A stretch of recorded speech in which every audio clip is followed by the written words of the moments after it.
Class 11-এ আমরা যারা organic কেমিস্ট্রিটা পড়া শুরু করেছি আমাদের মধ্যে অনেকেই অর্গানিকটাকে নিয়ে একটু সমস্যা ফেস করি। কি কারণে করি? কারণ আমাদের যে প্রিভিয়াস ক্লাসগুলো ক্লাস 9, 10 এতে অর্গানিকটার ডিসকাশনটা খুব বেশি করে ছিল না।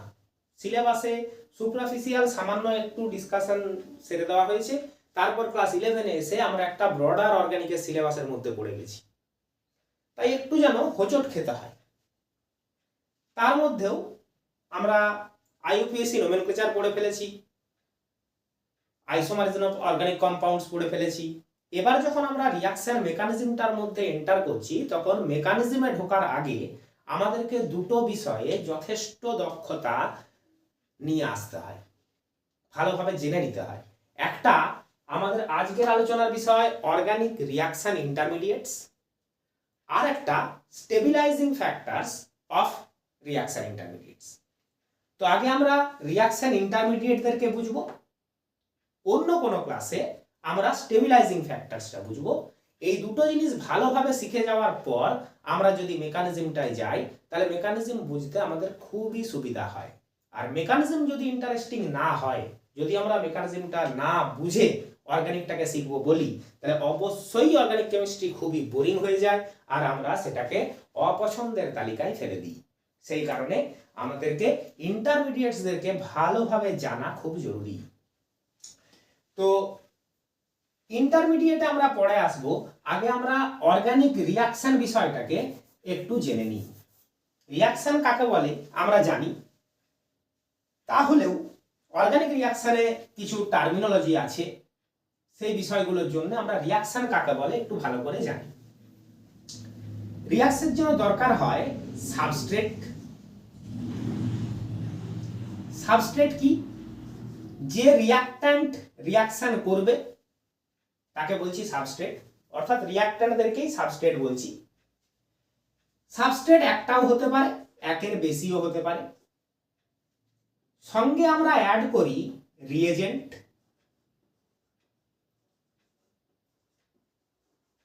রিয়েজেন্ট যে অর্গানিক কম্পাউন্ড হবে তার কোনো মানে নেই। রিয়েজেন্ট ইনঅর্গানিক কম্পাউন্ড হতে পারে, অর্গানিক কম্পাউন্ড হতে পারে, রিয়েজেন্টও একের বেশি থাকতে পারে। আমরা সেই মিক্সচারে অ্যাপ্লাই করি রিয়াকশন কন্ডিশন।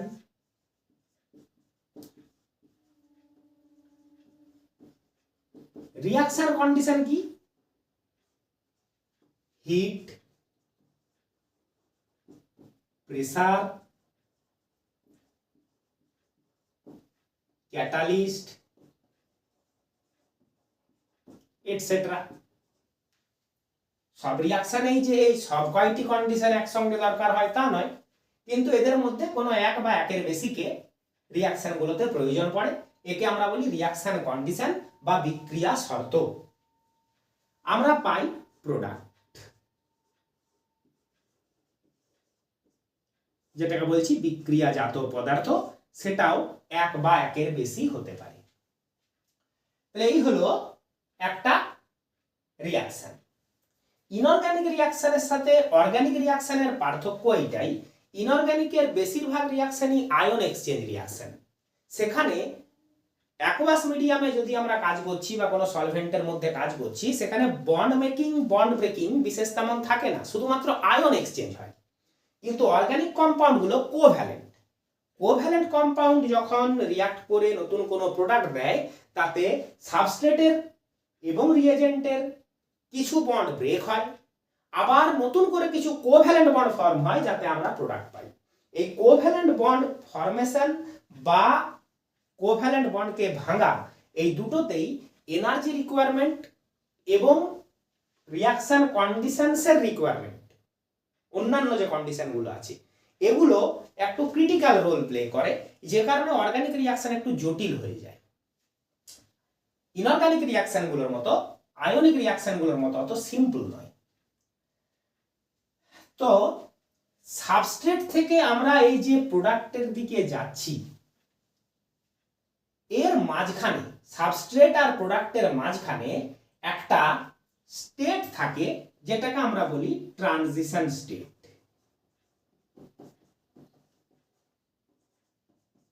ট্রানজিশন স্টেটকে আমরা ছোট করে বলি টিএস। এই ট্রানজিশন স্টেটটা কি?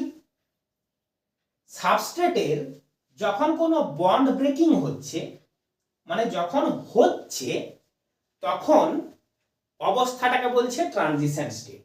মানে বন্ডটা কমপ্লিটলি ব্রেকও করেনি, আবার বন্ডটা পুরোপুরি ইনট্যাক্টও নয়। এই যে একটা মাঝামাঝি অবস্থা, তেমনি আবার যখন কোনো বন্ড ফর্ম করবে তখন যথারীতি বন্ডটা পুরোপুরি ফর্মও করেনি, আবার পুরোপুরি হয়েও যায়নি। এই অবস্থাটাকে বলছি আমরা ট্রানজিশন স্টেট। এটাকে বোঝার জন্য আমরা একটা হাইপোথেটিক্যাল ইকুয়েশন নিচ্ছি। ধরে নিই এ বি একটা কম্পাউন্ড, এ আর বি এর মাঝে কোভ্যালেন্ট বন্ড আছে, তার সাথে সি এর রিয়াকশন হবে। আমাদের প্রোডাক্টটা হবে এই রকম, এ বেরিয়ে যাবে, বি এর সাথে সি এর বন্ড ফর্ম হবে। এরকম একটা রিয়াকশন আমরা কল্পনা করলাম।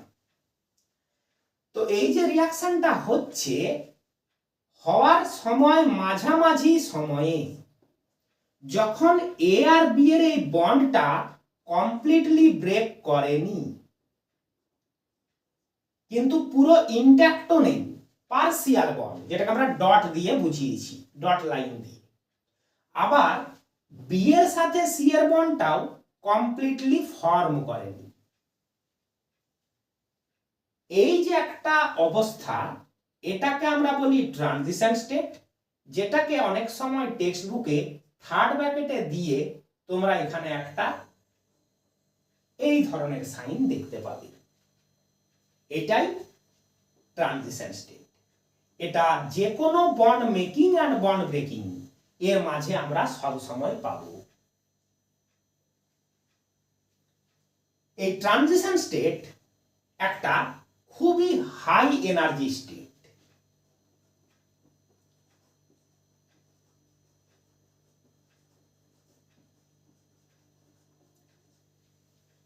এটা ট্রানজিয়েন্ট, খুব অল্প সময়ের জন্য থাকে, আর এই স্টেটটি পুরোপুরি একটা হাইপোথেটিক্যাল স্টেট। হাইপোথেটিক্যাল মানে নন এক্সিস্টেন্ট।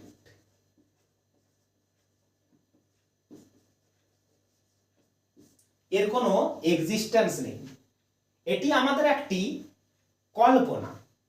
একে রিয়াকশন মিডিয়ামে ট্রেস করা যায় না, একে আইসোলেটও করা যায় না। এটি শুধুমাত্র একটি কল্পনা। এই ট্রানজিশন স্টেট বিষয়টি ভালো করে বোঝা যাবে যদি আমরা একটা ডায়াগ্রাম দেখি। যে কোনো রিয়াকশনের একটা ডায়াগ্রাম হয়, যেটাকে আমরা বলি এনার্জি প্রোফাইল ডায়াগ্রাম। যদি এই রিয়াকশনটার আমরা একটা এনার্জি প্রোফাইল ডায়াগ্রাম করি, তাহলে ট্রানজিশন স্টেট বোঝা বেশ সহজ হয়। এক্স অ্যাক্সিস, এটা আমাদের এক্স অ্যাক্সিস, এটা ওয়াই অ্যাক্সিস। এই বরাবর আমরা প্লট করছি progress of reaction. Progress of reaction মানে আমরা যত ডান দিকে এগোচ্ছি তত রিয়াকশন প্রোগ্রেস করছে। এটাকে অনেক সময় রিয়াকশন কোঅর্ডিনেটও বলা হয়। রিয়াকশন কোঅর্ডিনেটও বলা হয়, অর্থাৎ বিক্রিয়া অক্ষ। এই বরাবর আছে এনার্জি, অর্থাৎ যত উপরের দিকে যাচ্ছি এনার্জি তত বাড়ছে। তাহলে আমাদের এখানে বিক্রিয়ক বা রিয়াক্ট্যান্ট বা সাবস্ট্রেটই বলো কারা? এ B and C.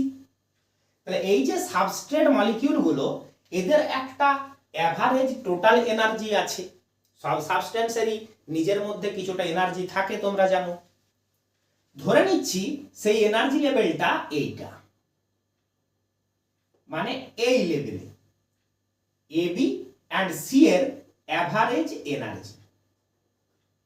A B and C এর অ্যাভারেজ এনার্জি।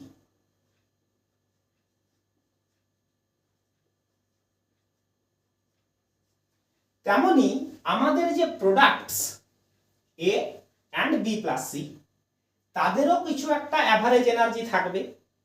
এখন এদের ওই অ্যাভারেজ এনার্জিটা রিয়াক্ট্যান্ট অর্থাৎ সাবস্ট্রেটদের অ্যাভারেজ এনার্জির থেকে বেশিও হতে পারে, কমও হতে পারে। এই যে দুটো অবস্থা, যে প্রোডাক্টদের এনার্জি রিয়াক্ট্যান্টদের এনার্জির থেকে হায়ার না লোয়ার, তার উপর ডিপেন্ড করে আমাদের দু রকমের প্লট হবে। আমরা আপাতত ধরে নিলাম যে প্রোডাক্টদের এনার্জি হায়ার, তাহলে এই লেভেলের থেকেও ওপরের লেভেলে, মোটামুটি ধরো এই লেভেলে আমরা প্রোডাক্টদের এনার্জি অ্যাভারেজ এনার্জিটাকে রাখলাম। তাহলে এখনো অবধি আমরা কি করেছি, প্লটে রিয়াক্ট্যান্ট এন্ড প্রোডাক্টদের অ্যাভারেজ এনার্জি রেখেছি। এবার রিয়াক্ট্যান্টরা যখন প্রোডাক্টের দিকে যাবে, তারা সরাসরি যেতে পারবে না, ডাইরেক্টলি যেতে পারবে না। রিয়াক্ট্যান্টদেরকে এনার্জি বাড়িয়ে একটা মিনিমাম হায়ার এনার্জি লেভেলে আসতে হবে। এইটা সেই মিনিমাম হায়ার এনার্জি লেভেল। রিয়াক্ট্যান্টদের এনার্জি বেড়ে সেই হায়ার এনার্জিতে আসবে, তবে রিয়াক্ট্যান্টরা প্রোডাক্টের দিকে যেতে পারবে। এই যে ম্যাক্সিমাম এনার্জি স্টেটটা আমরা আঁকলাম, সবচেয়ে হাই এনার্জি, এইটাই হলো সেই ট্রানজিশন স্টেট। তাহলে এই এনার্জি লেভেলটা কার energy level? A B C এর মধ্যে যে আমরা পার্সিয়াল বন্ড ফর্ম হয়ে আছে দেখতে পাচ্ছি, এইটার এনার্জি লেভেল। এই স্টেটটাকে আমরা বলছি ট্রানজিশন স্টেট। ট্রানজিশন স্টেটের বিষয়ে তোমাদেরকে তাহলে কি কি মনে রাখতে হবে? ট্রানজিশন স্টেট এমন একটা কাল্পনিক অবস্থা, যে অবস্থায় কম্পাউন্ডের কিছু বন্ড পার্সিয়ালি ব্রোকেন, কিছু বন্ড পার্সিয়ালি ফর্ম। কোনো এলিমেন্ট এমন দেখতে পাওয়া যেতে পারে যার ভ্যালেন্সিটা অ্যাবনর্মাল মনে হয়, সেটা এখানেও দেখতে পাচ্ছি। আমরা দেখছি বি এর ভ্যালেন্সি 1, কিন্তু ট্রানজিশন স্টেটে দেখো বি দুদিকে দুটো এলিমেন্টের সঙ্গে বন্ডেড একই সাথে। এখানে দেখে মনে হচ্ছে বি এর ভ্যালেন্সি 2, অ্যাকচুয়ালি বি এর ভ্যালেন্সি 2 নয়, দুদিকের বন্ডগুলোই পার্সিয়াল, দুদিকেইও পার্সিয়াল ভ্যালেন্সি অ্যাপ্লাই করে রেখেছি। এরা খুব ক্ষণস্থায়ী হয়, ট্রানজিয়েন্ট হয়, বেশিক্ষণ থাকে না। যেহেতু এর এনার্জি লেভেল খুব হাই, তাই এ আবার এনার্জি কমিয়ে তাড়াতাড়ি প্রোডাক্টের দিকে চলে আসে, এনার্জি কমিয়ে স্টেবল হয়। এটি একটি কাল্পনিক অবস্থা। এবার এই যে রিয়াক্ট্যান্টদের এনার্জি আর প্রোডাক্টদের এনার্জির মধ্যে গ্যাপ, এই এনার্জি ডিফারেন্সটুকুকে আমরা বলছি heat of reaction delta H. যেহেতু রিয়াক্ট্যান্টদের থেকে প্রোডাক্টদের এনার্জি হায়ার, সেহেতু এটা একটা এন্ডোথার্মিক রিয়াকশন, অর্থাৎ এখানে এনার্জি অ্যাবজর্ব হয়েছে। বুঝে নাও, রিয়াক্ট্যান্টরা কিছুটা বাড়তি এনার্জি অ্যাটমসফিয়ার থেকে বা সারাউন্ডিং থেকে নিয়েছে, সেই বাড়তি এনার্জিটা নিয়ে তবে তারা হায়ার এনার্জির প্রোডাক্ট হতে পেরেছে। ওই যে ও সারাউন্ডিং থেকে এনার্জি নিল, তাহলে এটা হয়ে গেল একটা এন্ডোথার্মিক রিয়াকশন। থার্মোডাইনামিক্সে সেটা হলো delta H equal to positive. তাহলে এই যে প্লটটা আমরা এঁকেছি, এটা একটা এন্ডোথার্মিক রিয়াকশন বা তাপগ্রাহী বিক্রিয়ার এনার্জি প্রোফাইল ডায়াগ্রাম। যে কোনো রিয়াকশনেরই এরকম একটি এনার্জি প্রোফাইল ডায়াগ্রাম থাকে। তাহলে ট্রানজিশন স্টেটের বিষয়টি আশা করি তোমাদের মাথায় কিছুটা রইল। যদি বলো এর একটা ডেফিনেশন দেওয়া হোক, তাহলে ট্রানজিশন স্টেটের একটা ডেফিনেশন আমরা নিয়ে রাখি। আমরা ট্রানজিশন স্টেটের একটা ডেফিনেশন লিখেছি, as the reactants are converted into products, the reaction passes through a maximum energy state called a transition state. Energy profile ডায়াগ্রামে আমরা সেই ম্যাক্সিমাম এনার্জি লেভেলটা দেখতে পাচ্ছি। এই ম্যাক্সিমাম এনার্জি স্টেটটাই transition state. The structure of the transition state lies somewhere between the structure of reactants and products. মানে transition স্টেটটার structure কেমন হবে সেটা ডিপেন্ড করে রিয়াক্ট্যান্ট আর প্রোডাক্টদের দিকে তাকিয়ে। তাদেরই মাঝামাঝি কিছু একটা স্ট্রাকচার ট্রানজিশন স্টেটের হয়। The transition state contains some bonds that are partially broken and some bonds that are partially formed. আমরা মোটামুটি ভাবে এটাকে ট্রানজিশন স্টেটের একটা ডেফিনেশন ধরে রাখতে পারি। আমাদেরকে কিন্তু ট্রানজিশন স্টেটের ডেফিনেশন কখনোই জিজ্ঞাসা করা হয় না, ট্রানজিশন স্টেটের কনসেপ্টটা আমাদের আছে কিনা সেইটা যাচাই করা হয়।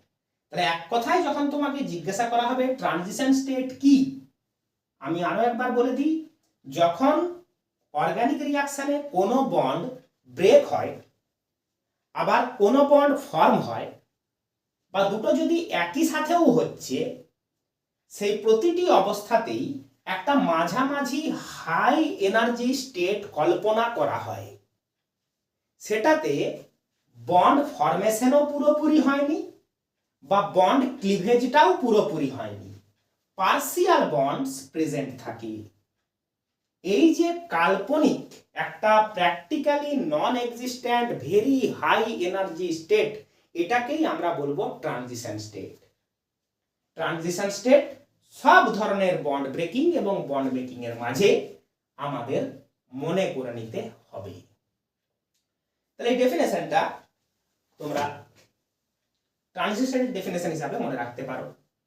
আমরা আবার এনার্জি প্রোফাইল ডায়াগ্রামটায় ফেরত আসি, যে আমরা একটা কন্ডিশন ধরেই নিয়েছিলাম যে সাবস্ট্রেটদের থেকে প্রোডাক্টদের এনার্জি হায়ার।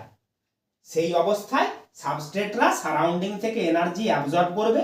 কতটা এনার্জি অ্যাবজর্ব করবে না, এতটা এনার্জি অ্যাবজর্ব করবে আর প্রোডাক্টে কনভার্ট হবে। সেই হিসাবে এটা হলো এন্ডোথার্মিক রিয়াকশনের এনার্জি প্রোফাইল ডায়াগ্রাম।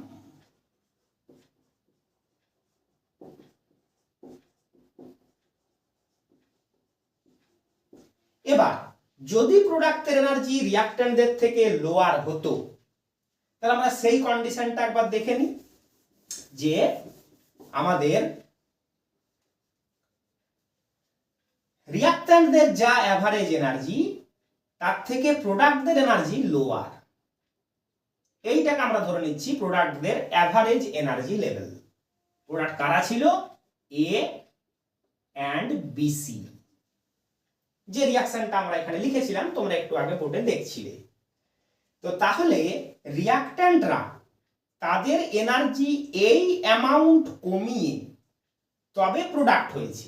তাহলে যে এনার্জিটা কমলো প্রোডাক্ট হওয়াতে, সে এনার্জিটা গেল কোথায়? সেই এনার্জিটা সারাউন্ডিং এ হিট এনার্জি হিসাবে বেরিয়ে গেল। অর্থাৎ এটা একটা এক্সোথার্মিক রিয়াকশন বা তাপমোচী বিক্রিয়ার এনার্জি প্রোফাইল ডায়াগ্রাম।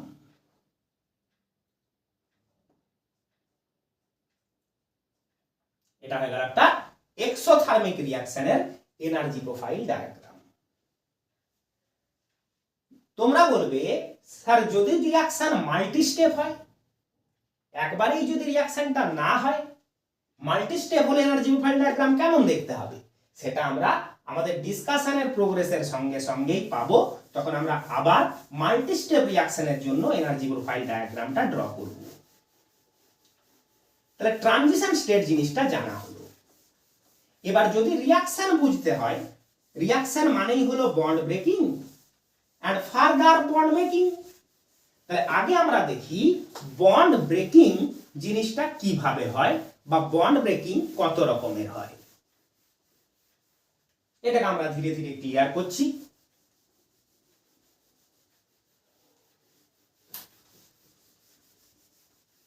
তাহলে আমাদের এখন বুঝতে হবে বন্ড ফিশন,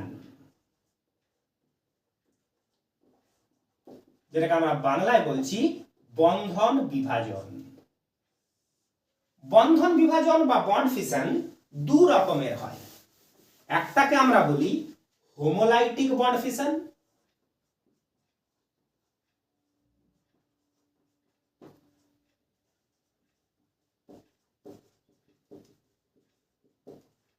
और হোমোলিসিস।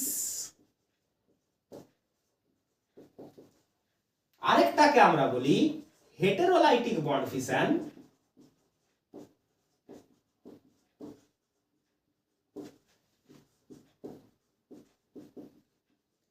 और हेटेरोलिसिस।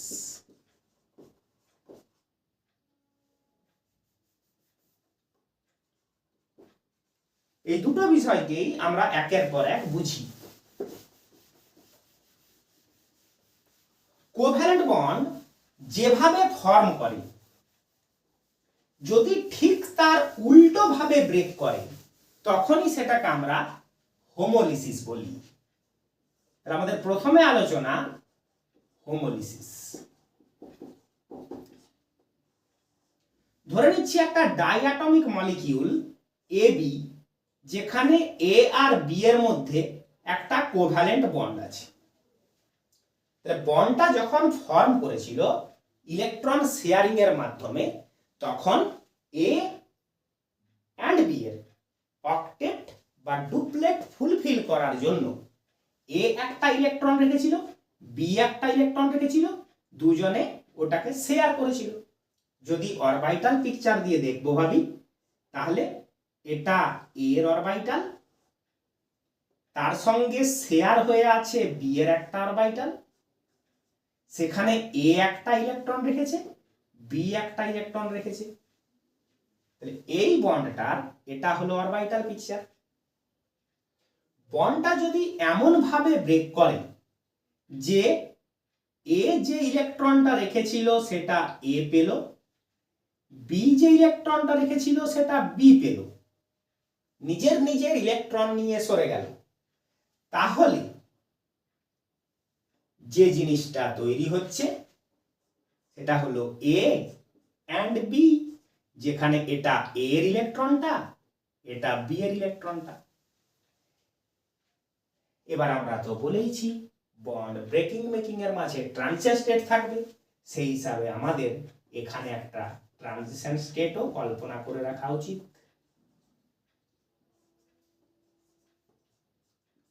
বন্ডটা কমপ্লিটলি ব্রেক করেনি, ডট লাইন দিয়ে আমরা বোঝাচ্ছি পার্সিয়াল বন্ড।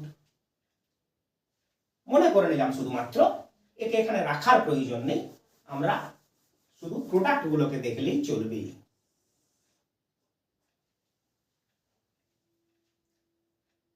এইভাবে যদি কোনো বন্ড ব্রেকিং হচ্ছে তখন তাকে আমরা বলি হোমোলিসিস। যদি অরবিটাল পিকচার দিয়ে দেখি তাহলে কি হলো, এ নিজের ইলেকট্রন নিয়ে সরে গেল। আচ্ছা, এখানে আমরা একবার ট্রানজিশন স্টেটটা আঁকবো, তার জন্য একটু জায়গা থাক। এখানে প্রোডাক্ট গুলো করি, এ তার অরবিটালে তার নিজের ইলেকট্রনটা, এন্ড বি তার অরবিটালে তার নিজের ইলেকট্রনটা। এইভাবে বন্ড ফিশনকে বলে হোমোলিসিস। যদি এখানে ট্রানজিশন স্টেট অরবিটাল পিকচার দিয়ে দেখবো ভাবি, তাহলে বলবো ওভারল্যাপটা অলমোস্ট ডিস্ট্রয়েড হয়ে গেছে। দেখো, আমরা যতটা ওভারল্যাপিং জোন এখানে দেখিয়েছিলাম সেই ওভারল্যাপিং জোনটা অলমোস্ট নীল, জাস্ট টাচ হয়ে আছে, আর সেইটুকু জোনেই তাদের ইলেকট্রন ডেনসিটি গুলো আছে। অর্থাৎ থাকার জায়গা না পেয়ে যদি ইলেকট্রনকে ক্লাউড কল্পনা করো, বেশিরভাগ ইলেকট্রন ডেনসিটি নিজের নিজের ইলেকট্রন ডেনসিটি নিজের নিজের অরবিটালে চলে এসেছে, কারণ ওভারল্যাপিং জোন অলমোস্ট নীল। অবশ্যই বলছি, ইলেকট্রনকে পার্টিকেল ভাবলে কিন্তু ওটা বোঝা যাবে না, সেখানে ইলেকট্রনকে ওয়েভ আর ক্লাউড ভাবতে হবে।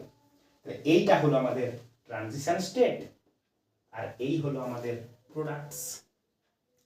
এইভাবে আমাদের যে প্রোডাক্টগুলি পেলাম বন্ড ফিশনটার জন্য, তাদের নেচার কেমন দেখছি, এরা ইলেকট্রিক্যালি নিউট্রাল, অর্থাৎ তড়িৎ প্রসম, এদের কোনো চার্জ নেই। চার্জ থাকবে কি করে? চার্জ থাকতে গেলে আইদার ইলেকট্রন লস করতে হয় আর গেন করতে হয়, কিন্তু এই বন্ড ফিশনটা এমন ভাবে হয়েছে যে নিজের নিজের ইলেকট্রন গুলোই ফেরত পেয়েছে, কেউই কোনো বাড়তি ইলেকট্রন পায়নি বা কেউ কোনো বাড়তি ইলেকট্রন হারায়নি, নিজের ইলেকট্রন হারায়নি। সেই হিসাবে কিছু আনচার্জ স্পিসিস প্রডিউস হচ্ছে, এটা হলো হোমোলিসিস। যে স্পিসিস গুলো প্রডিউস হলো এরা কিন্তু হাইলি রিঅ্যাক্টিভ, কারণ ওরা যে বন্ডটা ফর্ম করেছিল সেটা অক্টেট বা ডুপ্লেট অ্যাচিভ করার জন্যই ফর্ম করেছিল, অর্থাৎ তখন তারা স্টেবল ছিল। কিন্তু যেই না বন্ডটা ব্রেক করে গেল, অক্টেট আর ডুপ্লেট ডিস্টার্ব হয়ে গেল, তাহলে ওরা হাই এনার্জির হয়ে গেল, আনস্টেবল হয়ে গেল। এটা আমরা মনে রাখবো। এবার আমাদেরকে জানতে হবে হোমোলিসিস কখন হয়, মানে আমরা কেমন রিয়াকশন কন্ডিশন বা রিয়েজেন্ট দেখলে হোমোলিসিস হবে বুঝবো। মেকানিজম যখন আমরা শিখবো তখন তো আমরা এই হোমোলাইটিক ফিশনকে অ্যাপ্লাই করব। এবার হোমোলাইটিক ফিশন অ্যাপ্লাই করতে হবে বুঝবো কি করে, আমরা রিয়াকশন কন্ডিশন বা রিয়েজেন্টদেরকে অবজার্ভ করে বেশিরভাগ ক্ষেত্রেই বুঝে ফেলতে পারি যে সেখানে হোমোলিসিস হবে। এবার আমরা দেখি হোমোলিসিসের রিয়াকশন কন্ডিশন কি। যদি কোনো রিয়াকশনে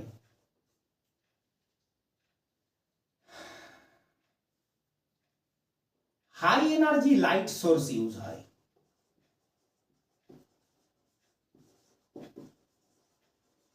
হাই এনার্জি লাইট বলতে ইউভি লাইট,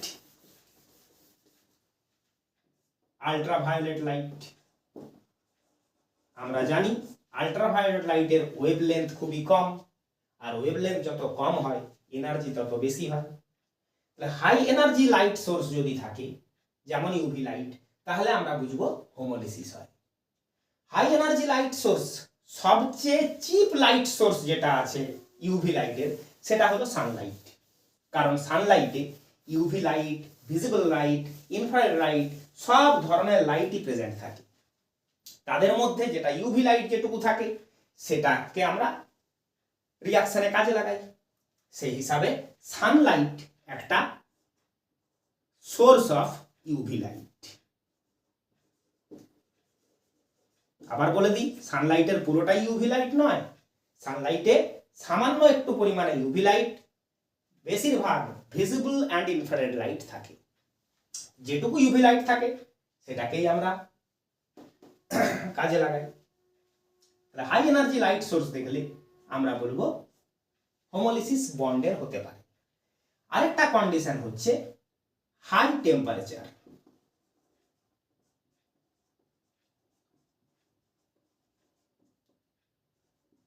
যদি কোনো রিয়াকশনকে ভেরি হাই টেম্পারেচারে ক্যারি আউট করানো হচ্ছে, উদাহরণ হিসাবে আমি একটা টেম্পারেচার বলি 600 degree centigrade and CU tube. আমি জাস্ট একটা রিয়েজেন্ট, একটা কোনো রিয়াকশনের রিয়েজেন্ট মনে পড়ে গেল হাই টেম্পারেচার হিসাবে। তাহলে যে দেখো খুব হাই টেম্পারেচার যদি কোনো রিয়াকশন হয়, স্ট্রং হিটিং যদি সেখানে থাকে, তাহলে আমরা ধরে নেব সেখানে হোমোলিসিস হতে পারে। রিয়েজেন্ট হিসাবে কোনো অ্যালকালি মেটালের প্রেজেন্স, রিয়েজেন্ট হিসাবে সাবস্ট্রেটের সঙ্গে যদি কোনো অ্যালকালি মেটাল দেওয়া আছে, অ্যালকালি মেটাল কোনগুলো? গ্রুপ 1 মেটালগুলো, lithium, sodium, potassium etcetera. Alkali মেটালরা গ্রুপ 1 এ থাকে, এদের আউটার মোস্ট সেলে একটা করে ইলেকট্রন থাকে। আর তোমরা জানো এই অ্যালকালি মেটালগুলো এই ইলেকট্রনটাকে ছেড়ে দিয়ে নিয়ারেস্ট নোবেল গ্যাস কনফিগারেশন পাওয়ার জন্য বড্ড অস্থির থাকে। তাই এরা হাইলি রিঅ্যাক্টিভ মেটাল, যারা নিজেদের এই আউটার মোস্ট ইলেকট্রনটাকে ছেড়ে দেওয়ার চেষ্টায় থাকে সবসময়। তাহলে যেহেতু অড ইলেকট্রন ট্রান্সফার কাজ করবে, সিঙ্গেল ইলেকট্রন সে দেবে, এরকম অড ইলেকট্রনের প্রেজেন্সে, সিঙ্গেল ইলেকট্রন ডোনার স্পিসিসের প্রেজেন্সে বন্ডের হোমোলিসিস হয়। কারণ তোমরা দেখেছো হোমোলিসিসের যে প্রোডাক্টগুলো সেগুলো সিঙ্গেল ইলেকট্রনই ক্যারি করে। সিঙ্গেল ইলেকট্রন কন্টেনিং রিঅ্যাজেন্টের প্রেজেন্সে প্রোডাক্টগুলোও সিঙ্গেল ইলেকট্রন কন্টেনিং হওয়ার চেষ্টা করে, মানে বন্ডের হোমোলিসিস হয়। একটি কথা এখন বলি, তারপরে নেক্সট কন্ডিশনগুলোই যাচ্ছি। এই যে হোমোলিসিসে আমি অ্যারোটা ইউজ করছি, এই অ্যারোটা দেখো এই ধরনের অ্যারো। অ্যারোটার এই মুখটা কিন্তু নেই, ওটা দিইনি। তাহলে এই ধরনের অ্যারোকে আমরা বলবো হাফ অ্যারো।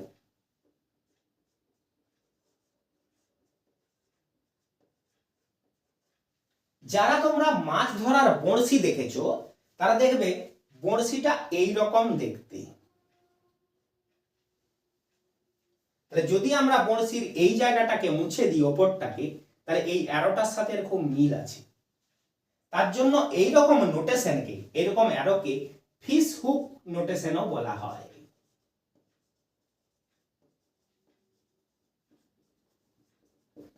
এই হাফ অ্যারো একটি ইলেকট্রনের ট্রান্সফার বোঝানোর জন্য ইউজ করা হয়। ভালোভাবে মাথায় নিয়ে নাও, হাফ অ্যারো একটি ইলেকট্রনের ট্রান্সফার বোঝানোর জন্য ইউজ করা হয়। আর আমরা যেটাকে বলি ফুল অ্যারো বা কমপ্লিট অ্যারো, এইটা দেখো এই দিকটাও আছে এই দিকটাও আছে।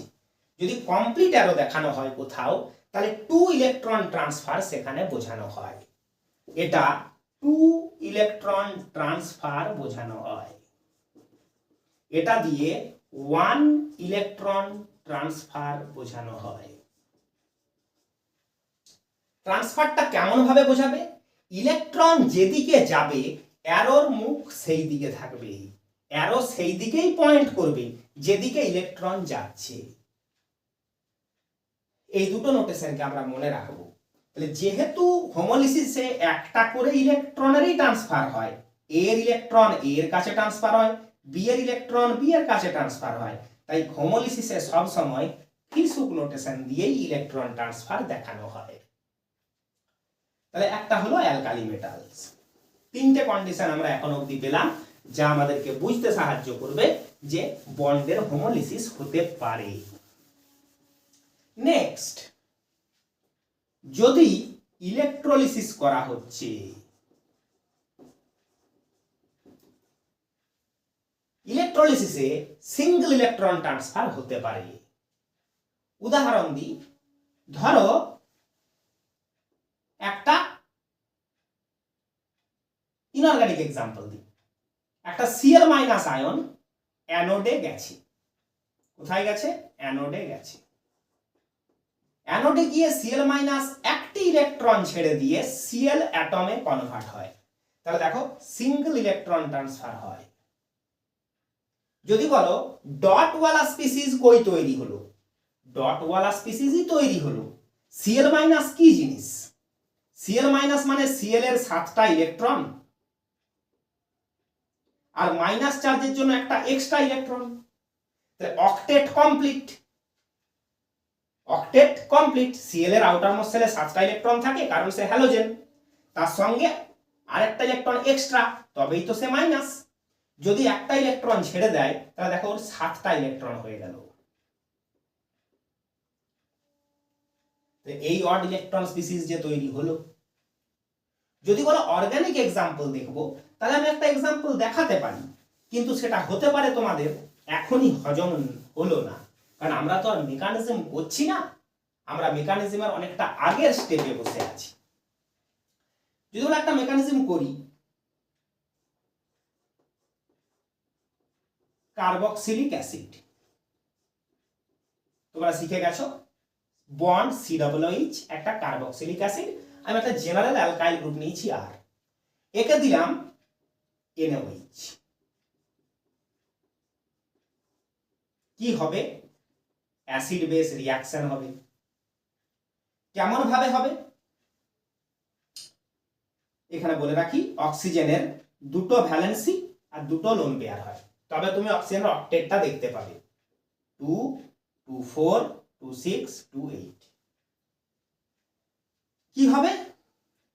OH মাইনাস এই H প্লাসটাকে নিয়ে নেবে, বা তোমরা ভাবতে পারো এই বন্ড স্যার ডিসোসিয়েট হলো, ডিসোসিয়েট হয়ে অক্সিজেন মাইনাস হলো, Hটা প্লাস হলো, OH মাইনাস আর H প্লাস মিলে ওয়াটার হলো, O মাইনাস এর সাথে Na প্লাস রইল। তাহলে এই যে O minus and Na plus, এইকে অ্যাকুয়াস সলিউশনে দিয়ে যদি আমরা ইলেকট্রোলিসিস করি, এই ইলেকট্রোলিসিস করি, তাহলে কি হবে? এই একটা ইলেকট্রন ছেড়ে দেবে, ছেড়ে দিয়ে কনভার্ট হবে। ও এর ভ্যালেন্স সেলে আর 8টা ইলেকট্রন নেই, আছে 7টা ইলেকট্রন, এই দুটোকে ইনক্লুড করে। এইভাবে এটাকে মাথায় নেওয়ার খুব একটা জরুরি নয়, আমরা পরে এই সমস্ত কিছুকে দেখতে পাবো, মেকানিজমের আওতায় এরা আসবে। শুধু মনে রাখি, ইলেকট্রোলিসিস যখন করা হবে তখন বন্ডের হোমোলিসিস হতে পারে। নেক্সট কন্ডিশন, এমন কোন রিয়েজেন্ট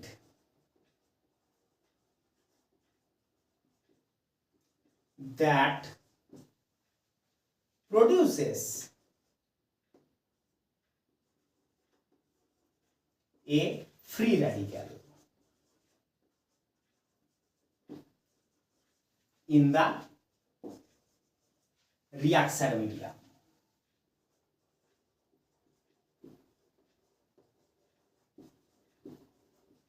এখানে এই কথাটা তোমাদের অবাক করলো, যেটা কোথা থেকে এলো। আসলে আমি ওই টার্মটাকে আপাতত অ্যাভয়েড করতে চাইছিলাম যতক্ষণ না হোমোলিসিস হেটেরোলিসিস দুটোই শিখে যায়। তো যেহেতু ওকে ইউজ করতেই হচ্ছে, আমরা এবার ফ্রি র্যাডিক্যাল কাকে বলে শিখি, তবে আমরা এই পয়েন্টটাকে এক্সপ্লেন করব। হোমোলিসিস আমরা কেমন দেখলাম, এই একটা বন্ড, এই হলো সেই দুটো ইলেকট্রন যারা বন্ডটা ফর্ম করেছে। এ পেয়েছে নিজের ইলেকট্রন, বি পেয়েছে নিজের ইলেকট্রন, রেজাল্ট এ নিজের ইলেকট্রন সহ অ্যান্ড বি নিজের ইলেকট্রন সহ। এই যে জিনিসগুলো প্রডিউস হলো, যাদের কোনো চার্জ নেই, যারা একটা করে অড ইলেকট্রন ক্যারি করছে, এদেরকেই আমরা বলি ফ্রি র্যাডিক্যালস। আসলে এই ফ্রি র্যাডিক্যালস এক ধরনের রিঅ্যাকশন ইন্টারমিডিয়েট। আমরা সেটাতে আবার একবার আসব হেটেরোলিসিসটা কমপ্লিট হয়ে যাওয়ার পর। তাহলে কোন বন্ডের হোমোলিসিস হলে যে charge less odd electron containing species গুলো তৈরি হয়, যাদের অক্টেট বা ডুপ্লেট ইনকমপ্লিট, যে কারণে তারা highly reactive and very transient, তাদেরকেই আমরা নাম দিয়েছি ফ্রি র্যাডিক্যালস। তো এই পয়েন্টটা আমরা এবার ফেরত আসি যে এমন কোন রিয়েজেন্ট আমি রিঅ্যাকশনটা ইউজ করেছি যে ফ্রি র্যাডিক্যাল প্রডিউস করে বসে আছে, ওই প্রডিউসড ফ্রি র্যাডিক্যাল রিঅ্যাকশনটাকেও ফ্রি র্যাডিক্যাল পাথওয়েতে নিয়ে যাওয়ার চেষ্টা করবে, যে কারণে রিঅ্যাকশনে সাবস্ট্রেট থেকে ফ্রি র্যাডিক্যাল প্রডিউস করবে। আর ফ্রি র্যাডিক্যাল প্রডিউস করতে গেলে হোমোলিসিসই হতে হবে। এটা একটা এক্সাম্পল আমরা করি, কারণ এক্সাম্পলটা বোঝা সহজ।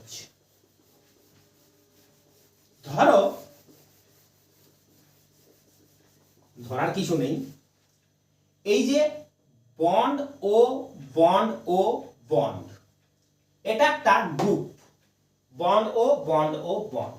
এই গ্রুপটা যে কম্পাউন্ডে প্রেজেন্ট থাকে তাদেরকে পারক্সাইড কম্পাউন্ড বলে। বন্ড ও বন্ড ও বন্ড এর নিজের নাম পারঅক্সো গ্রুপ। এই পারঅক্সো গ্রুপ যে কম্পাউন্ডে প্রেজেন্ট থাকে তাদেরকে পারক্সাইড কম্পাউন্ড বলে। যেহেতু আমরা এখন মেকানিজমে বিগিনার, তাই আমরা সবচেয়ে সিম্পলেস্ট পারক্সাইড কম্পাউন্ডটাকে ধরে এই এক্সাম্পলটা করব, মানে বুঝবো এই পয়েন্টটা। সবচেয়ে সিম্পল পারক্সাইড কম্পাউন্ড কি করে পাওয়া যাবে? যদি সবচেয়ে সিম্পলেস্ট অ্যাটম এই দুটো ভ্যালেন্সিতে বসাই, সিম্পলেস্ট অ্যাটম হাইড্রোজেন। এই কম্পাউন্ডটাকে তোমরা চেনো, এটা হাইড্রোজেন পারক্সাইড H2O2। একে পারক্সাইড কেন বলছি? এই পারক্সো গ্রুপটা প্রেজেন্ট আছে বলে। হাইড্রোজেন পারক্সাইড কেন বলছি? ও দুটো ভ্যালেন্সিতে হাইড্রোজেন অ্যাড করেছি বলে। এই যে আমরা দুটো ভ্যালেন্সিতে হাইড্রোজেন অ্যাড করলাম, যদি হাইড্রোজেনের জায়গায় অন্য কোনো গ্রুপ, কোনো alkyl group, acyl group etcetera add করি, আমরা কিন্তু varieties of peroxo compound, peroxide compound পেতে পারি। আপাতত আমরা সিম্পল পারক্সাইড কম্পাউন্ড H2O2 কে নিয়ে ডিসকাস করছি। ধরে নাও কোনো একটা রিঅ্যাকশনে H2O2 একটা রিয়েজেন্ট।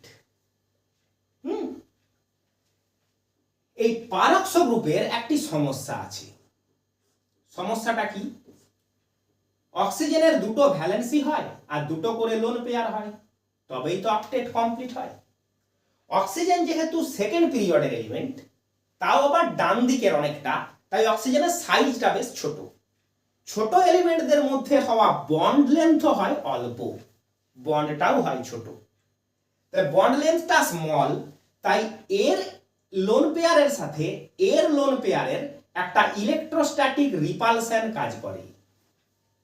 লোন পেয়ার তো নেগেটিভলি চার্জ, কারণ তারা ইলেকট্রন দিয়ে তৈরি, ইলেকট্রনটা নেগেটিভলি চার্জ। তাহলে এই লোন পেয়ারের সঙ্গে এই লোন পেয়ারের ইলেকট্রোস্ট্যাটিক রিপালশন, এই লোন পেয়ারের সাথে এই লোন পেয়ার ইলেকট্রোস্ট্যাটিক রিপালশন। এই রিপালশনটার জন্য এই যে বন্ডটা ও ও বন্ডটা, এই বন্ডটা উইক হয়ে যায়। বন্ডটা উইক হয়ে যায় বলে টাইমের সাথে সাথে, সময়ের সাথে সাথে পারক্সো বন্ড নিজে নিজেই ব্রেক করে।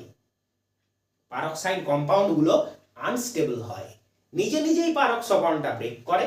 কেমন ভাবে ব্রেক করে? হোমোলিসিসে ব্রেক করে। আমরা এখানেই সেটা দেখাই। তাহলে আমাদের কাছে হাইড্রোজেন পারক্সাইড আছে, এটা হলো ও ও বন্ড, ইলেকট্রন গুলো, এই ইলেকট্রন এখানে, এই ইলেকট্রন এখানে। তাহলে রেজাল্ট দুদিক থেকেই এইটা। প্রতিটি ও এর কিন্তু আগে থেকেই দুটো করে লোন পেয়ার ছিল, সেগুলো তো আছেই, সেগুলো কেন ডিস্টার্ব হবে? সেগুলো আছেই, কিন্তু এই যে ইলেকট্রনটা বাড়তি হলো সেইটাকে এখানে দেখেছি, দুদিক থেকেই ওটা তৈরি হচ্ছে। দুটো OH ডট, ইকুইভ্যালেন্ট সাইন দিলাম, দুটো OH ডট র্যাডিক্যাল। এই যে ফ্রি র্যাডিক্যাল প্রডিউসড হয়ে গেল অড ইলেকট্রন কন্টেনিং স্পিসিস, এ কি করবে? সাবস্ট্রেটকেও হোমোলিসিস করিয়ে ফ্রি র্যাডিক্যাল প্রডিউস করাবে। ফ্রি র্যাডিক্যালের প্রেজেন্স রিঅ্যাকশনকে ফ্রি র্যাডিক্যাল পাথওয়ের দিকেই ঠেলে। তাহলে তখন সাবস্ট্রেটেরও বন্ডের হোমোলিসিস হতে হবে। সেইটাই এখানে বলা হচ্ছে যে এমন কোন রিএজেন্ট আমরা দেখলাম কি, যেমন H2O2 যদি প্রেজেন্ট থাকে, যে নিজেকে ভেঙে ফ্রি র্যাডিক্যাল প্রডিউস করছে, তাহলে যে সাবস্ট্রেট আছে তারও কোনো না কোনো বন্ডের হোমোলিসিসই হবে। মোটামুটি ভাবে এতগুলো কন্ডিশন আমরা মনে রাখবো। অনেক রিঅ্যাকশন আমাদেরকে শিখতে হবে, বেশিরভাগেরই মেকানিজম জানতে হবে। প্রথম প্রথম মনে হবে কি যেন হচ্ছে, সরি, এক খাতা ছবি আঁকছি, এগুলোকে ছবির মতোই মুখস্থ করতে হবে নাকি, আরে দূর মাঝখানে হঠাৎ ছবিটা ভুলে যাচ্ছি। আসলে মেকানিজম তা নয়। মেকানিজম একটা লজিক্যাল হোয়াট হ্যাপেন্স হোয়েন টাইপের প্রসেসের উপর দিয়ে চলে। কারণ আছে, ফলাফল আছে, আবার নতুন কারণ আছে, আবার তার নতুন ফলাফল আছে, এভাবে মেকানিজম এগোয়। মেকানিজম খুবই ইন্টারেস্টিং জিনিস, কিন্তু ওই ইন্টারেস্টটি পেতে গেলে আগে আমাদেরকে যা যা জেনে নেওয়া দরকার সেগুলোকে জেনেই এগোতে হবে। সময় লাগবে। আমি অনেকটা সময় নষ্ট করে ধীরে ধীরে ধীরে ধীরে আজকে ঢুকছি, এখনো তো আমরা ইন্টারমিডিয়েটসে আসিনি। আমি সময়টা এই কারণেই দিচ্ছি যাতে জিনিসটা তোমাদের মাথায় সেট হয়, মাথার মধ্যে বসে। টাইম না হয় একটু প্রথমবারে বাড়তি খরচা হয় হোক, কিন্তু কনসেপ্টটা তো আসা দরকার। তাহলে এই কন্ডিশনগুলোকে মনে রাখি, এই কন্ডিশনগুলোই বন্ডের হোমোলিসিস হয়। বোর্ডটাকে একটু ক্লিয়ার করে নেওয়া দরকার। এবার আমরা চলে আসি আমাদের second kind of bond fishery, যেটাকে আমরা বলছি হেটেরোলিসিস অফ কোভ্যালেন্ট বন্ড।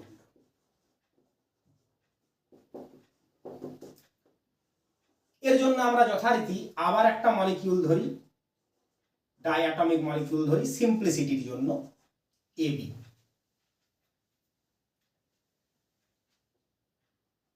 এই ইলেকট্রনটা A, এই ইলেকট্রনটা B শেয়ার করে বন্ড ফরমেশনটা হয়েছে। এর অরবিটালের সাথে B এর অরবিটালের ওভারল্যাপ, দুজনে একটা করে ইলেকট্রন শেয়ার করেছে। এই বন্ডটা, এটা ধরলাম আমরা অরবিটাল পিকচার। দুটো এলিমেন্ট যখনই আলাদা হবে তখনই দুজনের ইলেকট্রোনেগেটিভিটির ডিফারেন্স থাকবে। আমরা ধরে নিচ্ছি B is more electronegative. Let B is more electronegative। প্রথমবার আমরা পুরোটাই লিখি, এর পরের বার থেকে আমরা EN লিখব। B is more electronegative than A। B যদি মোর ইলেকট্রোনেগেটিভ হয়, বন্ডের যে ইলেকট্রন পেয়ারটা সেটাকে বি নিজের দিকে কিছুটা ড্র করবে। এটা আমরা শিখেছি কেমিক্যাল বন্ডিং চ্যাপ্টারে। এবার এমন কোন রিঅ্যাকশন কন্ডিশন বা রিএজেন্ট রইল ধরে নাও যাতে এই বন্ডিং ইলেকট্রন পেয়ারটা কমপ্লিটলি বি এর দিকে শিফট হয়ে গেল। অ্যারোটা খেয়াল করো, কমপ্লিট অ্যারো দেওয়া আছে, ফুল অ্যারো, অর্থাৎ 2 ইলেকট্রন ট্রান্সফার বোঝায়। তাহলে যদি দুটো বন্ডিং ইলেকট্রনই বি এর দিকে শিফট করে যায়, তাহলে এর একটা ইলেকট্রন লস অ্যান্ড বি এর 1 ইলেকট্রন গেইন। এই জিনিসটাকে ভালো করে একবার দেখে নাও, এটা বুঝিয়ে দিয়ে তোমাদেরকে খুব কনফিউজ করে যে বি এর দুটো ইলেকট্রন লেখা আছে কেন, আর যদি দুটো ইলেকট্রন আছেই তাহলে একটি মাইনাস চার্জ দেওয়া আছে কেন। আমরা তো জানি এক একটা ইলেকট্রন গেইন হলে এক একটা ইউনিট নেগেটিভ চার্জ আসে। এই যে দুটো ইলেকট্রনই যেহেতু বি এর দিকে শিফট হলো, আমরা বি কে দুটো ইলেকট্রন দিয়েছি, কিন্তু একটা ইলেকট্রন বি এর নিজেরই ছিল, আর একটা ইলেকট্রনই বি বাড়তি গেইন করলো। তাহলে এখানে বি এর এক্সট্রা গেইন হচ্ছে একটাই ইলেকট্রন, সে কারণে নেগেটিভ চার্জ একটাই আসছে। এই কারণে আমরা সব সময় দেখতে পাবো যে দুটো ইলেকট্রনকে দেখিয়ে একটা নেগেটিভ চার্জ দেখানো আছে, তখন কিন্তু আমরা অবাক হব না। আমরা জানি বন্ড ফিশনটা হেটেরোলিসিসে হয়েছে, যার ফলে যে বন্ডিং ইলেকট্রন দুটো তার মধ্যে একটা বি এরই ছিল, একটাই বি বাড়তি গেইন করেছে। একই রকম ভাবে এ একটাই লস করেছে নিজেরটা, সে কারণে এতে একটা প্লাস চার্জ। এইভাবে যদি বন্ড ফিশনটা হচ্ছে যে বন্ডিং ইলেকট্রন পেয়ারটা মোর ইলেকট্রোনেগেটিভ এলিমেন্টের দিকে পুরোপুরি শিফট করে বন্ড ব্রেক করছে, এই কথাটা কিন্তু খেয়াল রাখবে। অ্যারো সেই দিকে যাবে যেদিকে ইলেকট্রন যাবে, ইলেকট্রন সেই দিকে যাবে যার ইলেকট্রনের প্রতি চাহিদা, অ্যাফিনিটিটা বেশি। এখানে বি মোর ইলেকট্রোনেগেটিভ হয়, বি নেগেটিভ চার্জ বিয়ার করবে, এ পজিটিভ চার্জ বিয়ার করবে। তাহলে হেটেরোলিসিসের আমরা রেজাল্ট দেখতে পাচ্ছি আয়নস, চার্জড স্পিসিস হেটেরোলিসিসের রেজাল্ট, একটা ক্যাটায়ন একটা অ্যানায়ন। এই রকম বন্ড ফিশনকে আমরা বলছি হেটেরোলিসিস। অরবিটাল পিকচার দেখতে গেলে এর ওই অরবিটালটা ভ্যাকেন্ট, বি এর অরবিটালে এখন দুটো ইলেকট্রনই, যার দরুন বি পেয়েছে একটা নেগেটিভ চার্জ। হেটেরোলিসিসের কন্ডিশন কি? আচ্ছা, তার আগে বলি, কোন স্টুডেন্ট জিজ্ঞাসা করতে পারে, তোমরা যদি বোর্ড ওয়ার্ক করছো এটা করে নাও, আমি এখানে একটু মোছামুছি করব। কোন স্টুডেন্ট জিজ্ঞাসা করতে পারে যে স্যার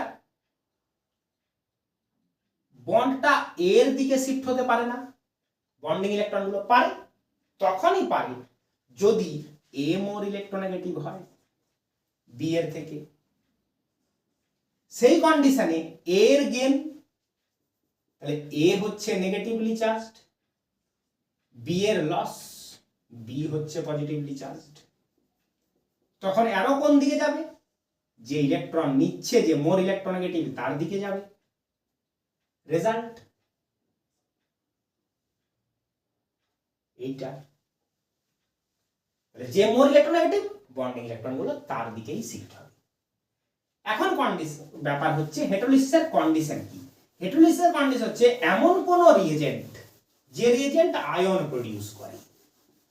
ধরো রিএজেন্ট হিসাবে তুমি কোনো অ্যাসিড অ্যাড করেছো, তাহলে অ্যাসিড তো মিডিয়ামে H+ দেবে, বা কেমন কিছু অ্যাড করেছো যে আয়ন দেয়।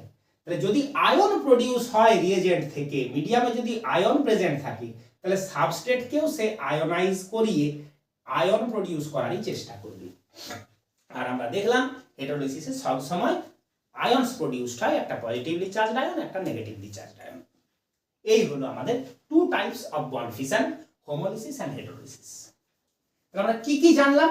ট্রানজিশন স্টেট জানলাম, হোমোলিসিস জানলাম, হেটেরোলিসিস জানলাম। এইবার আমরা আসতে পারবো আমাদের অরিজিনাল ডিসকাশন টপিক রিঅ্যাকশন ইন্টারমিডিয়েটসে। রিঅ্যাকশন ইন্টারমিডিয়েট কারা? আমি তোমাদেরকে প্রথমেই ইন্টারমিডিয়েটের একটা ডেফিনেশন দিই, তারপর সেটা দিয়ে আস্তে আস্তে আমরা এগোই।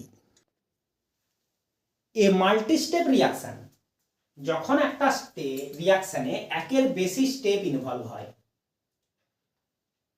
proceeds through a transient chemical species, সেখানে একটি খুবই ক্ষণস্থায়ী অল্প সময় মাত্র টিকে থাকে এমন স্পিসিসের ওপর দিয়ে যায়, যে স্পিসিসটা পিএস এর থেকে স্টেবল, ট্রানজিশন স্টেট যতটা এনার্জি তার থেকে এদের এনার্জি লো, অর্থাৎ এরা ওর থেকে লো এনার্জির হওয়ায় ট্রানজিশন স্টেটের থেকে stable, and can be isolated and detected. এদেরকে আমরা এক্সপেরিমেন্টালি খুঁজে পাই, এদের উপস্থিতি বুঝতে পারি। উপযুক্ত কন্ডিশন যদি দিই, ঠিকঠাক অবস্থা যদি দিই, কখনো কখনো এদেরকে আমরা আইসোলেট করে বের করে আনতেও পারি। এদেরকেই বলে ইন্টারমিডিয়েট।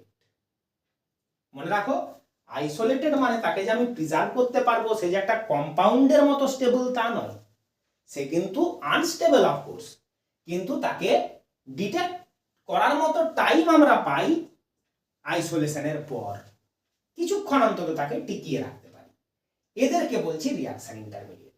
এই তো গেল ডেফিনেশন। ডেফিনেশন শুনে কখনোই বিষয় বোঝা যায় না, তবু যেহেতু একটা ডেফিনেশন জেনে রাখা ভালো, সেই হিসাবে আমরা এই ডেফিনেশনটাকে একটু নোট করে নিই। এবার আসবো এটাকে বোঝাতে। আমরা যে দুটো ধরনের বন্ড ফিশন দেখলাম, তার মধ্যে প্রথমটা দেখলাম হোমোলিসিস।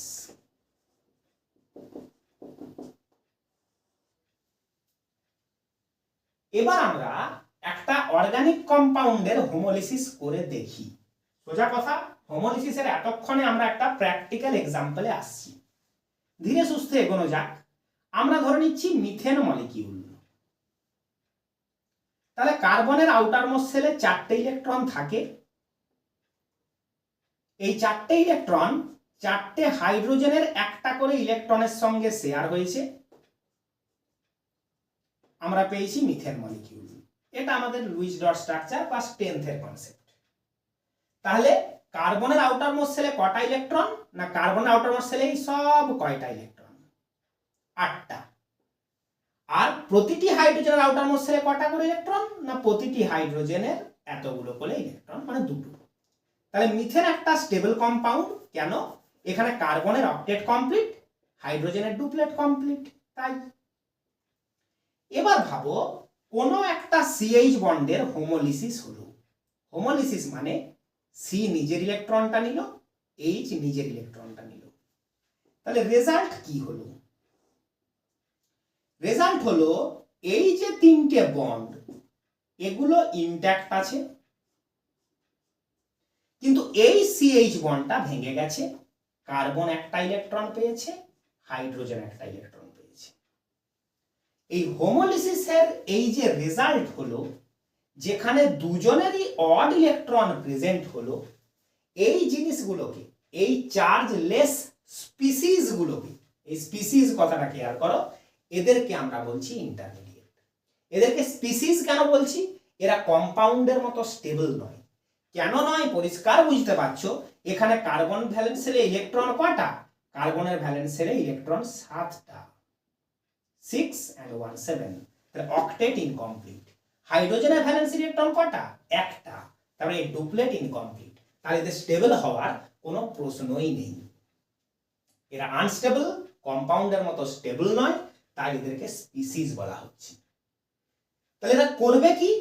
এরা রিয়াকশন মিডিয়ামেই নতুন করে বন্ড ফরমেশন করে নিজের অক্টেট আবার অ্যাচিভ করার চেষ্টা করবে, যার দরুনই আমরা আবার একবার স্টেবল কম্পাউন্ড পাবো।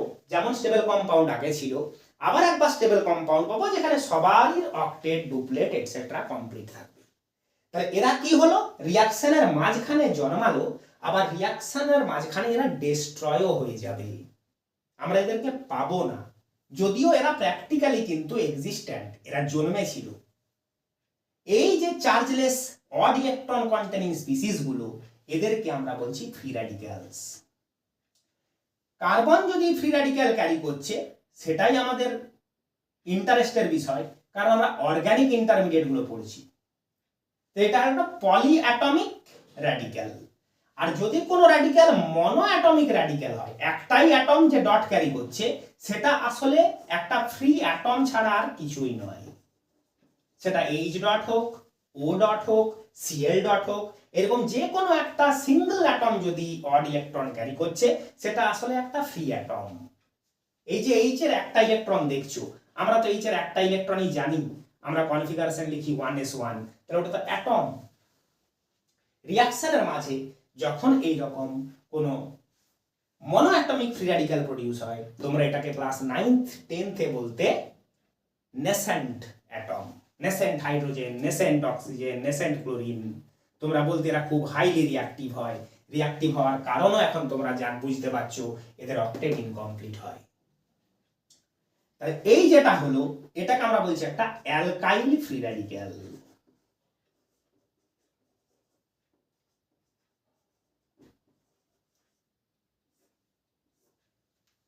কার্বন যখন কোনো অড ইলেকট্রন ক্যারি করছে, আমরা তখন তাকে বলছি অ্যালকাইল ফ্রি র্যাডিক্যাল।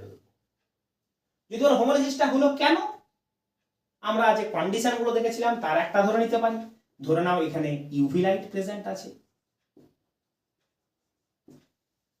কেমন ভাবে হয়? ইউভি লাইট তার যে ফোটন, সে তার হাই এনার্জি নিয়ে ওই বন্ডে কোলাইড করে। তোমরা জানো লাইট এনার্জি অনেক সময় এইচ নিউও লেখা হয়। ম্যাক্স প্ল্যাঙ্কের ইকুয়েশন আছে, energy equal to planks constant into frequency. সেই হিসাবে এইচ নিউ এনার্জিকেই এক্সপ্রেস করে, তাই ওয়েভ এনার্জিকে অনেক সময় আমরা এইচ নিউ লিখি। হাই এনার্জি ফোটন বন্ডে কোলাইড করে, বন্ডের হোমোলিসিস হয়ে যায়। এটা আমি ইউভি লাইটের ফাংশনিংটা বললাম। তাহলে এখন আমরা বন্ডগুলোকে কমপ্লিট করে দেখতে পারি। তাহলে এখানে কি কি ফ্রি র্যাডিক্যাল প্রডিউস হলো? এক কার্বনের ফ্রি র্যাডিক্যাল হলে সেটা methyl free radical and hydrogen free radical or hydrogen atom. এই ফ্রি র্যাডিক্যালরা হলো আমাদের one type of reaction intermediate. একটার বিষয় আমরা জানলাম যেটা হোমোলিসিসে প্রডিউস হয়। তাহলে কার্বন কন্টেনিং ফ্রি র্যাডিক্যালগুলো যেহেতু আমাদের আলোচনার বিষয় হবে পরে মেকানিজমে, এদের বিষয়ে আমি কি দেখতে পাচ্ছি? এর ভ্যালেন্সি থাকে 3টে। বুঝতেই পারছো আরেকটা ভ্যালেন্সি থাকবে না, কারণ সেই বন্ডটাই তো ব্রেক করেছি। And contain 1 odd electron. এই হলো অ্যালকাইল ফ্রি র্যাডিক্যাল। তাহলে এখানে কার্বনের ভ্যালেন্স সেলে ইলেকট্রন কটা? কার্বনের ভ্যালেন্স সেলে ইলেকট্রন কটা? 2, 2, 4, 2, 6 and 1, 7। এটা ডায়াম্যাগনেটিক না প্যারাম্যাগনেটিক? এটা অবশ্যই প্যারাম্যাগনেটিক, কারণ এ একটা আনপেয়ার্ড ইলেকট্রন ক্যারি করছে। Unpaired electron, odd electron present থাকলে আমরা বলি প্যারাম্যাগনেটিক, আর অল ইলেকট্রনস পেয়ার্ড হলে আমরা বলি ডায়াম্যাগনেটিক। তাহলে ফ্রি র্যাডিক্যালস আর প্যারাম্যাগনেটিক। এরা স্টেবল না আনস্টেবল? এরা হাইলি আনস্টেবল। এটা যে কোনো ইন্টারমিডিয়েটে কিন্তু আমরা কোনো না কোনো রিজনের জন্য দেখতে পাবো। Highly unstable. Why unstable? Octet is incomplete. To achieve octet, it needs 1 electron, so it's chemically very reactive. এর অরিজিনাল স্ট্রাকচার কেমন সেটা আমরা সবকটা ইন্টারমিডিয়েটের নাম জেনে যাওয়ার পর সবাই একসঙ্গে দেখব, কারণ সেখানে হাইব্রিডাইজেশনের কনসেপ্টটা ইনভলভ হবে। সবাইকে একসঙ্গে রাখলে চটপট আমরা সেটাকে করে নিতে পারবো। তাহলে ফ্রি র্যাডিক্যালের বিষয়ে এইটুকু আপাতত জেনে রাখো। এবার আসছি আমরা হেটেরোলিসিস। হেটেরোলিসিসে আমরা আয়ন প্রডিউস হতে দেখেছি। একটা হয় ক্যাটায়ন, একটা হয় অ্যানায়ন। যদি অর্গানিক কম্পাউন্ডে কার্বন প্লাস হয়, কার্বন যদি ক্যাটায়ন হয়, তখন সেটা একটা ইন্টারমিডিয়েট হবে যার নাম হবে কার্বোক্যাটায়ন। তাহলে আমরা এবার হেটেরোলিসিসের দরুন প্রডিউস হওয়া কিছু ইন্টারমিডিয়েট দেখি। আমাদের এই লেখাটা আর প্রয়োজন নেই, আমরা এটাকে মুছে ফেলি। ধীরে ধীরে ধীরে ধীরে এটাকে মুছবো। ধরে নিচ্ছি একটা মলিকিউল CH3Cl। হেটেরোলিসিস কথাটা মনে রাখো, আমরা এটা মুছে দিই। CH3Cl।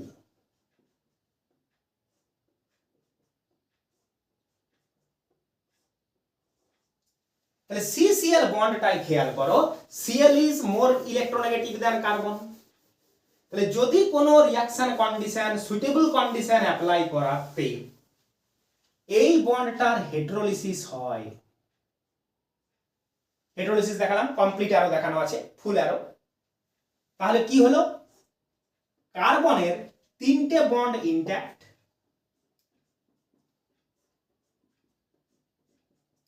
এই ইলেকট্রনটা কার্বনের লস, এটা হলো একটা ক্যাটায়ন, এন্ড Cl এর এই ইলেকট্রনটা নিজেরই ছিল, আর একটা বাড়তি গেইন, বাড়তি গেইনটার জন্য একটা নেগেটিভ চার্জ। এই যে positive charge bearing carbon, plus charge আছে এমন কোন কার্বন যদি অর্গানিক কম্পাউন্ডে প্রেজেন্ট আছে, তখন তাকে আমরা নাম দেব কার্বোক্যাটায়ন।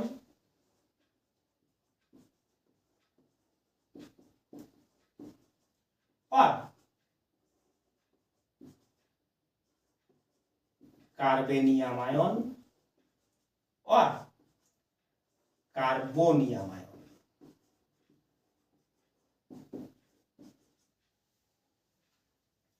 আমরা যে নামটাতে খুশি ওকে ডাকতে পারি, কিন্তু এই তিনটে নামে একটু সূক্ষ্ম পার্থক্য আছে, তিনটে জিনিস আসলে এক নয়। আমাদের সেটা অতটা ম্যাটার করে না বলে আমরা তার ডেপথে যাব না।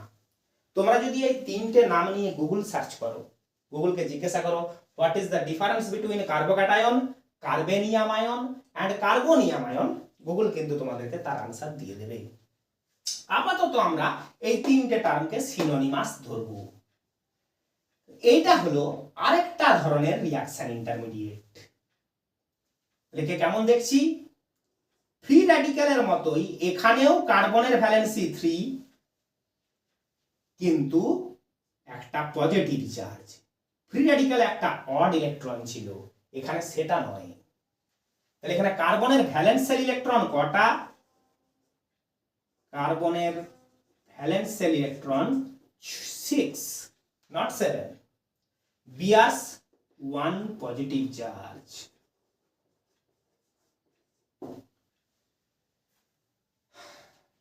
এটা হলো আরেকটা ধরনের ইন্টারমিডিয়েট যেটা বন্ডের হেটেরোলিসিসে প্রডিউস হয়। যদি বোর্ড থেকে কিছু লিখছো লিখে ফেলো, আমরা এখানে একটু মডিফিকেশন করব। এবার আমরা এমন একটা অর্গানিক কম্পাউন্ড ধরে নিচ্ছি যেটাতে কার্বনের সাথে এমন কোন এলিমেন্টের বন্ড আছে যেটা কার্বনের থেকে লেস ইলেকট্রোনেগেটিভ। যেমন ধরো কোনো মেটাল, মেটালরা ইলেকট্রোপজিটিভ হয়, কার্বন যেহেতু নন মেটাল, সেই হিসাবে কার্বন অবশ্যই মেটালদের থেকে মোর ইলেকট্রোনেগেটিভ হবে।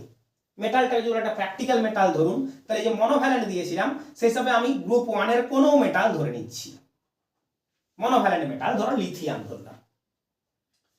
এই অবস্থায় যদি বন্ডের হেটেরোলিসিস হয়, তাহলে অবশ্যই বন্ডের ইলেকট্রনগুলো কার্বনের দিকে শিফট হবে। কেন?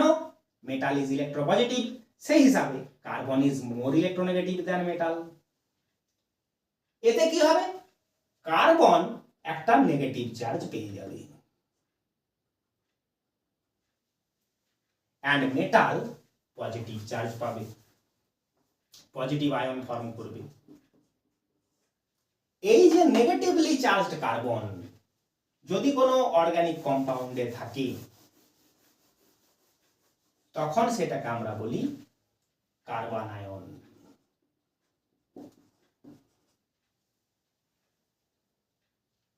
কার্বন আয়ন স্ট্রাকচার কেমন, কার্বন 3টে ভ্যালেন্সি, একটা নেগেটিভ চার্জ। তাহলে এর ভ্যালেন্সের ইলেকট্রন কটা, এর ভ্যালেন্সের ইলেকট্রন 8টা, 2 2 4 2 6 2 8 হবেই। এই বন্ডগুলো তো আছেই, সঙ্গে এই ইলেকট্রনগুলো কার্বনই পেল, সেই হিসেবে তো কার্বনের 8টা ইলেকট্রন হবে। তোমরা বলবে এটা কেন আনস্টেবল, সেটা আমরা বুঝতে পারছি, কারণ ফ্রি র্যাডিক্যালের মতোই এরও অক্টেট ইনকমপ্লিট, এর আরো দুটো ইলেকট্রন চাই, এ নিজের কোভ্যালেন্সিকে 4 করে অক্টেট কমপ্লিট করলে তবে স্টেবল হবে। সে কারণে এরা transient and reactive like any other intermediates. ওটা ইন্টারমিডিয়েটদের নেচার, ওরা সব সময়তেই হবে ট্রানজিয়েন্ট অ্যান্ড হাইলি রিঅ্যাক্টিভ। এ কেন হাইলি রিঅ্যাক্টিভ সেটা তো বুঝলাম না। এখানে তো কার্বনের অক্টেট কমপ্লিট। অক্টেট কমপ্লিট হলে কি হবে? নেগেটিভ চার্জ বিয়ার করার মতো ক্যাপাসিটি তো কার্বনের থাকা চাই। আমরা যদি পিরিয়ডিক টেবিলটা দেখি, গ্রুপ 1 থেকে গ্রুপ 3 এখানে থাকে ভালো মেটালরা, গ্রুপ 5 টু গ্রুপ 8 মানে গ্রুপ 7, কারণ এই জিরোতে তো নন মেটাল থাকে, ইনার্ট গ্যাসরা থাকে। গ্রুপ 5 টু গ্রুপ 7 এ থাকে গুড নন মেটালরা। কার্বন কোথায় থাকে? মাঝখানে। তাহলে কার্বন না ভালো নন মেটাল, না ভালো মেটাল, সেসবে কার্বন না পজিটিভ চার্জ ক্যারি করতে পারি, না কার্বন ভালো নেগেটিভ চার্জ ক্যারি করতে পারে। আমরা কি বলবো? Electronegativity of carbon is not sufficient to bear a negative charge. ওর নেগেটিভ চার্জ নিয়ে ভ্যালেন্স সেলে একটা ইলেকট্রন রাখাতেও স্টেবল নয়। ও কি করবে? ওই নেগেটিভ চার্জটা কাউকে দিয়ে একটা বন্ড ফর্ম করবে, যাতে ওর কোভ্যালেন্সি আবার 4 এ আসে, আবার অক্টেটটা সিম্পলি একটা কম্পাউন্ড হিসাবে ফুলফিল হয়। তাহলে কার্বনের লো ইলেকট্রোনেগেটিভিটিটাই কার্বন আয়নের রিঅ্যাক্টিভ হওয়ার কারণ, এটা মনে রাখো।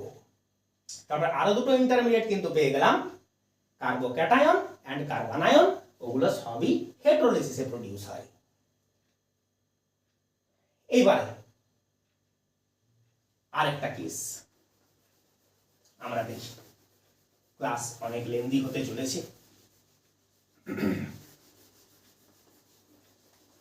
এবারে ধরো একটা কার্বন আয়ন আছে, ভালোভাবে বুঝবে এটা, যেখানে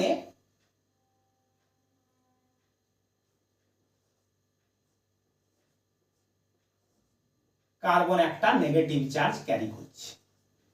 আমরা কোন কার্বন আয়নটা গেছি? CCl3 minus, CCl3 minus. Carbon ওর লোয়ার ইলেকট্রোনেগেটিভিটির জন্য নেগেটিভ চার্জ থেকে রেহাই চায়। নেগেটিভ চার্জটা কার্বনের পছন্দ নয়। তার জন্য কি হলো? এখান থেকে একটা ক্লোরিন বন্ডিং ইলেকট্রনগুলো নিয়ে বেরিয়ে গেল। যেহেতু ক্লোরিন মোর ইলেকট্রোনেগেটিভ, যেটা খুশি তোমরা দেখাও, আমি এই ক্লোরিনটা দেখাচ্ছি, বন্ডিং ইলেকট্রনগুলো নিয়ে বেরিয়ে গেল।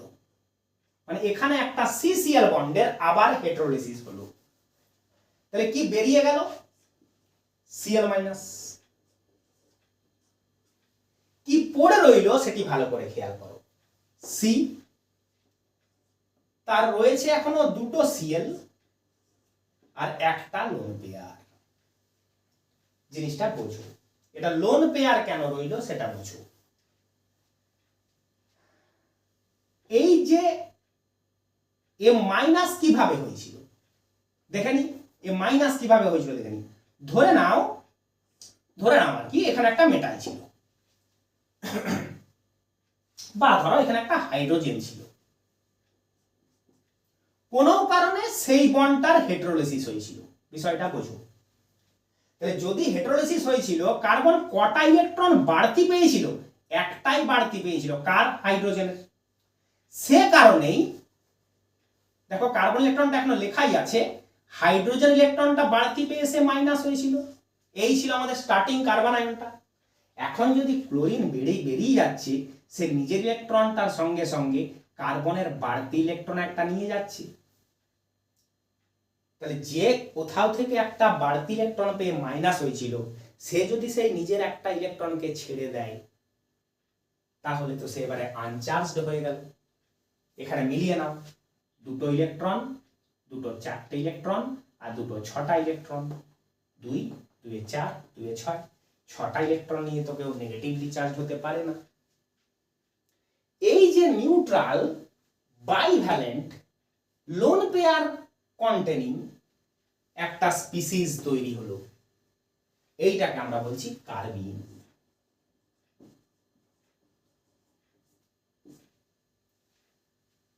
কার্বিন জেনারেল ফর্মুলা কেমন? তার ভ্যালেন্সি 2, মনে রাখো, লিখেও নিতে পারো। তার valency 2, and one lone pair. আমরা যখন এই ইন্টারমিডিয়েট গুলোর অরিজিনাল স্ট্রাকচার দেখব তখন কিন্তু আরো অনেক বিষয় এদের বিষয়ে জানবো। এখন তো এদের পরিচয়গুলো জানছি সবই, তাই না? যে এক জোড়া ইলেকট্রন একটা অরবিটালে আছে, আরেক জোড়া ইলেকট্রন আরেকটা অরবিটালে আছে, এই জোড়াটা আরেকটা অরবিটালে আছে। তাহলে কার্বনের তো আরেকটা অরবিটাল থাকা উচিত, অ্যাকচুয়ালি সেটা আছে কিন্তু ভ্যাকেন্ট আছে। সেগুলোর ডিটেলসে একটাই ক্লাসে কভার করব বললে মোটামুটি 2.5 ঘন্টার ক্লাস হয়ে যাবে। তাই আপাতত শুধু পরিচয়, তারপর তাদের বিষয়ে আরো ডিটেলস। তাহলে এখানে কার্বোক্যাটায়নের মতোই 6টা ইলেকট্রন থাকে কিন্তু কোনো প্লাস চার্জ নেই, একটা লোন পেয়ার আছে। তাহলে valence shell electron 6, valency 2, lone pair 1। Neutral bivalent carbon intermediate are called carbene.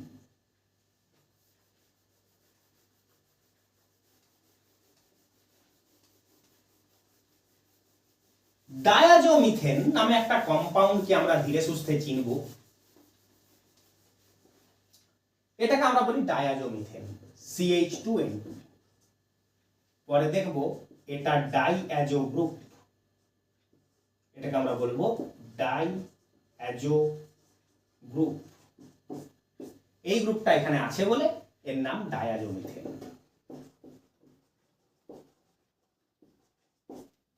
ডায়াজোমিথেন এই রকম দেখতে।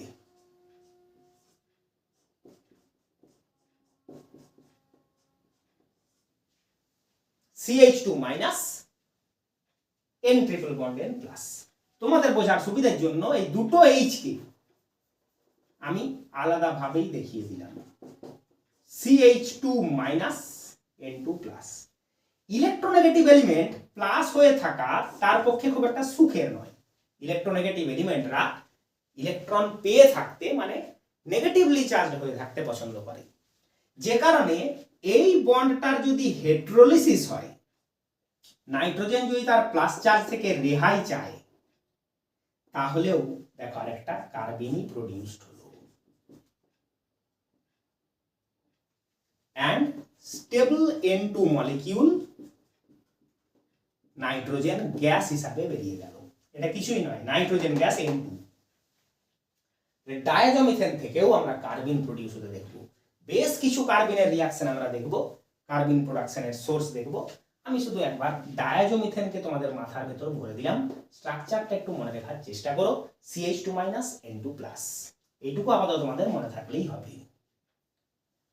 আর যেটা যখন একে বানালাম তখন এর নামটা জেনে নিই। এটাকে আমরা বলি মিথাইল গ্রুপ। বলে হ্যাঁ স্যার, মিথেন থেকে একটা H বেরিয়ে গেলে মিথাইল গ্রুপ। যদি আরো একটা H কমিয়ে দাও তখন তাকে বলে মিথিলিন গ্রুপ, মিথিলিন। সেই হিসাবে এটা মিথিলিন কার্বিন। একই রকম ভাবে কার্বনের সঙ্গে এই কাণ্ডটা না হয়ে যদি এই একই কাণ্ড নাইট্রোজেনের সঙ্গে হয় তখন তাকে বলে নাইট্রিন। নাইট্রিনকে একবার দেখা যাক। আমরা একটা কম্পাউন্ড ধরছি, এইটা নাইট্রোজেনের normal valency 3 and 1 lone pair. এটা কেমন করে এলো সেটা এখন আমাদের আলোচনার বিষয় নয়। একে আমরা দিলাম একটা বেস।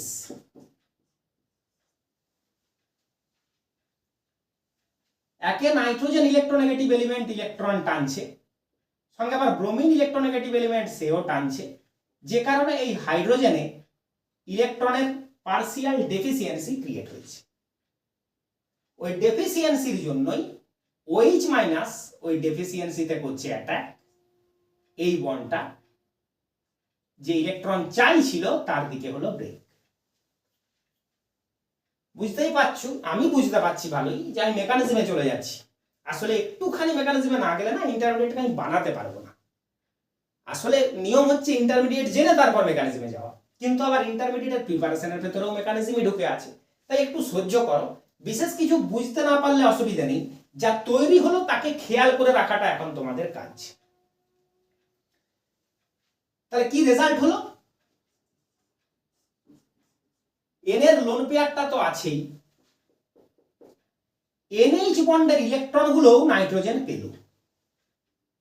এই এনএইচ বন্ডের ইলেকট্রন পেয়ে নাইট্রোজেন হলো মাইনাস, আর রইল একটা bromine. OH minus H plus কে পেয়ে হয়ে গেল ওয়াটার। এইটা যা প্রডিউস হলো, সেখান থেকে যদি ব্রোমিন বন্ডিং ইলেকট্রন গুলো নিয়ে বেরিয়ে যায়, হ্যালোজেন মাইনাস চার্জ ভালোই বিয়ার করতে পারে, তাই ওর মাইনাস হতে অসুবিধে নেই। তাহলে রেজাল্ট হলো, সরি, আর বন্ড এন, এই এক জোড়া ইলেকট্রন, আরেক জোড়া তো ছিলই, এই অবস্থায় সে পড়ে রইল। ব্রোমিন বন্ডিং ইলেকট্রন গুলো পেয়ে মাইনাস হলো। এই যে জিনিসটা, একে আমরা বলছি নাইট্রিন ইন্টারমিডিয়েট। নাইট্রিন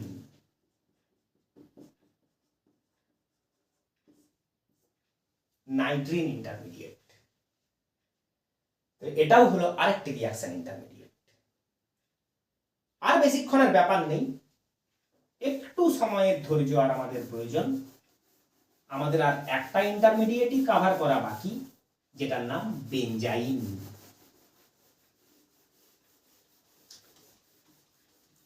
এবারে আমরা আসবো বেনজাইনে।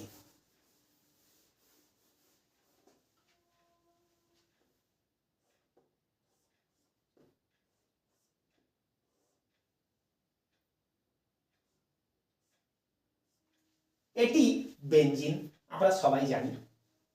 প্রতিটি কার্বনে একটি করে হাইড্রোজেনও আছে। তাহলে এটা হলো ক্লোরোবেনজিন। বেনজিনে একটা সাবস্টিটিউয়েন্ট আছে ক্লোরিন, এর নাম ক্লোরোবেনজিন। প্রতিটি পজিশনেই একটা করে হাইড্রোজেন আছে। এইখানকার হাইড্রোজেনটা প্রয়োজন আছে বলে আমরা দেখালাম। একে দেওয়া হয়েছে একটা very strong base, potassium amide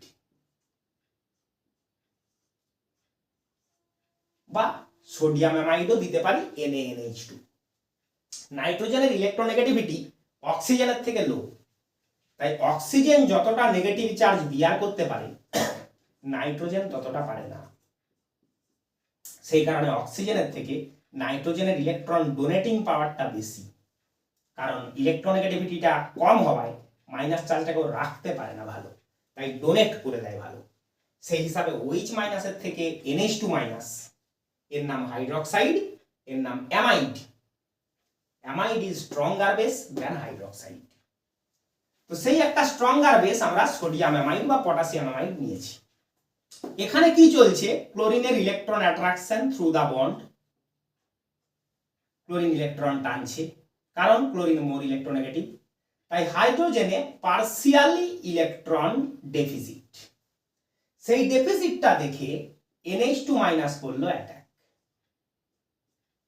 minus প্লাসে অ্যাটাক করলো। হাইড্রোজেন ওর কাছে যেহেতু ইলেকট্রন পেল, বন্ডিং ইলেকট্রন গুলো এই কার্বনকে দিয়ে গেল। রেজাল্ট কি ড্র করছি?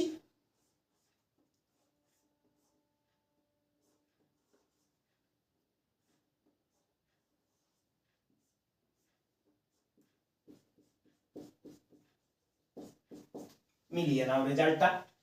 NH2 মাইনাস H প্লাস কে পেয়ে হলো অ্যামোনিয়া।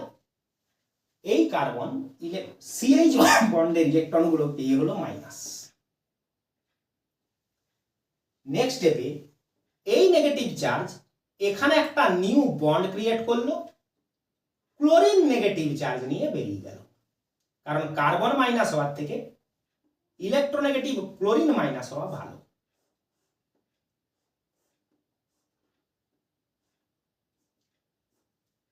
নতুন কি হলো?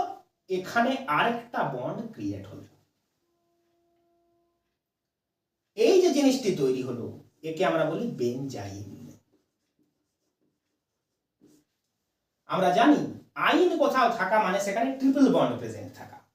অ্যালকেনে সব সিঙ্গেল বন্ড, অ্যালকিনে ডাবল বন্ড, অ্যালকাইনে ট্রিপল বন্ড। যেহেতু এখানে একটা ট্রিপল বন্ড প্রেজেন্ট আছে, কোথায়? বেঞ্জিনের স্ট্রাকচারে, তাই এর নাম বেঞ্জাইন। বেরিয়ে গেছে কে? Cl-। বেঞ্জাইনের ফর্মুলাটা মনে রাখো, স্ট্রাকচারটা মনে রাখো। যেমন আমরা বেঞ্জিন ড্র করি, যেমন ভাবে বেঞ্জিন ড্র করি, যেদিক দিয়ে খুশি আমরা ডাবল বন্ডগুলো দিতে পারি, কিন্তু হ্যাঁ, আমাকে যে ওইভাবেই ওকে ড্র করতে হবে তার কোনো মানে নেই।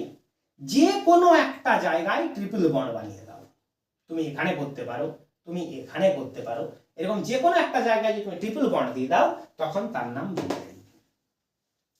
এখন প্রশ্ন হলো বেঞ্জাইনের সমস্যাটা কি? ও ইন্টারমিডিয়েট কেন? তার মানে হলো ও বেশিক্ষণ বাঁচে না কেন, ও হাইলি রিঅ্যাক্টিভ কেন, এগুলো জানি। দেখো, ট্রিপল বন্ডেড কার্বন মানে sp হাইব্রিডাইজেশন। আমি হাইব্রিডাইজেশনে এই মুহূর্তে আর ডিটেইলসে ঢুকছি না। ট্রিপল বন্ড যেমন তোমরা জানো অ্যাসিটিলিন, অ্যাসিটিলিনে ট্রিপল বন্ড থাকা মানে কার্বনগুলো sp। sp হাইব্রিডাইজেশন হলে বন্ড অ্যাঙ্গেল ডিমান্ডেড হয় 180 ডিগ্রি। এটা হলো sp হাইব্রিডাইজেশনের নরমাল বন্ড অ্যাঙ্গেল। কিন্তু এখানটায় তোমরা বন্ড অ্যাঙ্গেলটা খেয়াল করো, 120 ডিগ্রি, যেটা নরমালি বেনজিনে থাকে। 120 ডিগ্রি বেনজিনে কোনো সমস্যা নয়, কারণ বেনজিন তো অ্যালকিন, অ্যালকিনে তো 120 ডিগ্রি বন্ড অ্যাঙ্গেল হবেই। দেখো কি সুন্দর অ্যালকিন স্ট্রাকচারটা, ওটা তো নরমাল। কিন্তু অ্যালকাইনে 120 ডিগ্রি বন্ড অ্যাঙ্গেল, এই বন্ড অ্যাঙ্গেলটাও যথারীতি 120 ডিগ্রি, এই অ্যালকাইনে 120 ডিগ্রি বন্ড অ্যাঙ্গেলটা অ্যাবনরমাল, যে কারণে বেনজিনে স্ট্রং অ্যাঙ্গেল স্ট্রেন চলে। কত ডিগ্রি অ্যাঙ্গেল স্ট্রেন? না, হওয়া উচিত 180 ডিগ্রি, হয়ে আছে 120 ডিগ্রি, তাহলে 60 ডিগ্রি অ্যাঙ্গেল স্ট্রেন আছে।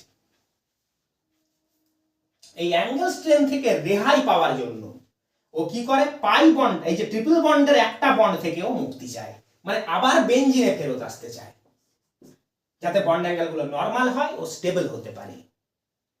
তাহলে যে ট্রিপল বন্ডটা থাকে বেনজাইনে, সেটাকে ডাবল বন্ডে কনভার্ট করার চেষ্টা, যাতে বন্ড অ্যাঙ্গেলটা নরমাল বন্ড অ্যাঙ্গেলে ফেরত আসে 120 ডিগ্রিতে, সেটাই হলো বেনজাইনের রিঅ্যাক্টিভিটির কারণ। তাহলে আমরা কিছু রিঅ্যাকশন ইন্টারমিডিয়েটস জানলাম। তোমাদেরকে আরেকবার ইন্টারমিডিয়েট আর ট্রানজিশন স্টেটের পার্থক্যটা মনে করিয়ে দিই। ট্রানজিশন স্টেট কিন্তু সবচেয়ে হাই এনার্জির। সবচেয়ে হাই এনার্জি বলতে যেটা এনার্জি বলটা একদম দেখলাম, অবশ্যই দেখলাম, কিন্তু সেখানে আমরা ট্রানজিশন স্টেটকে দেখেছি, ইন্টারমিডিয়েটকে দেখিনি। তাহলে একবার ইন্টারমিডিয়েটও আছে, ট্রানজিশন স্টেটও আছে, এইরকম একটা অবস্থা দেখি। তাহলে একটা এনার্জি প্রোফাইল ডায়াগ্রাম,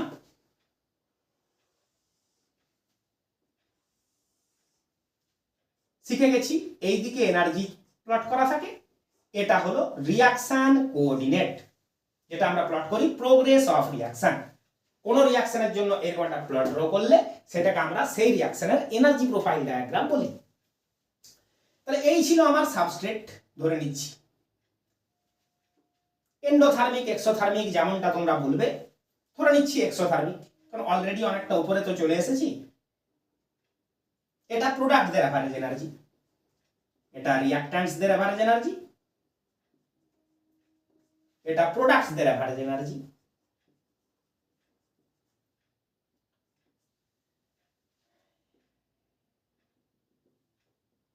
এটা একটা হাই এনার্জি স্টেট, রিঅ্যাক্ট্যান্টরা সেই হাই এনার্জি স্টেটে গেল,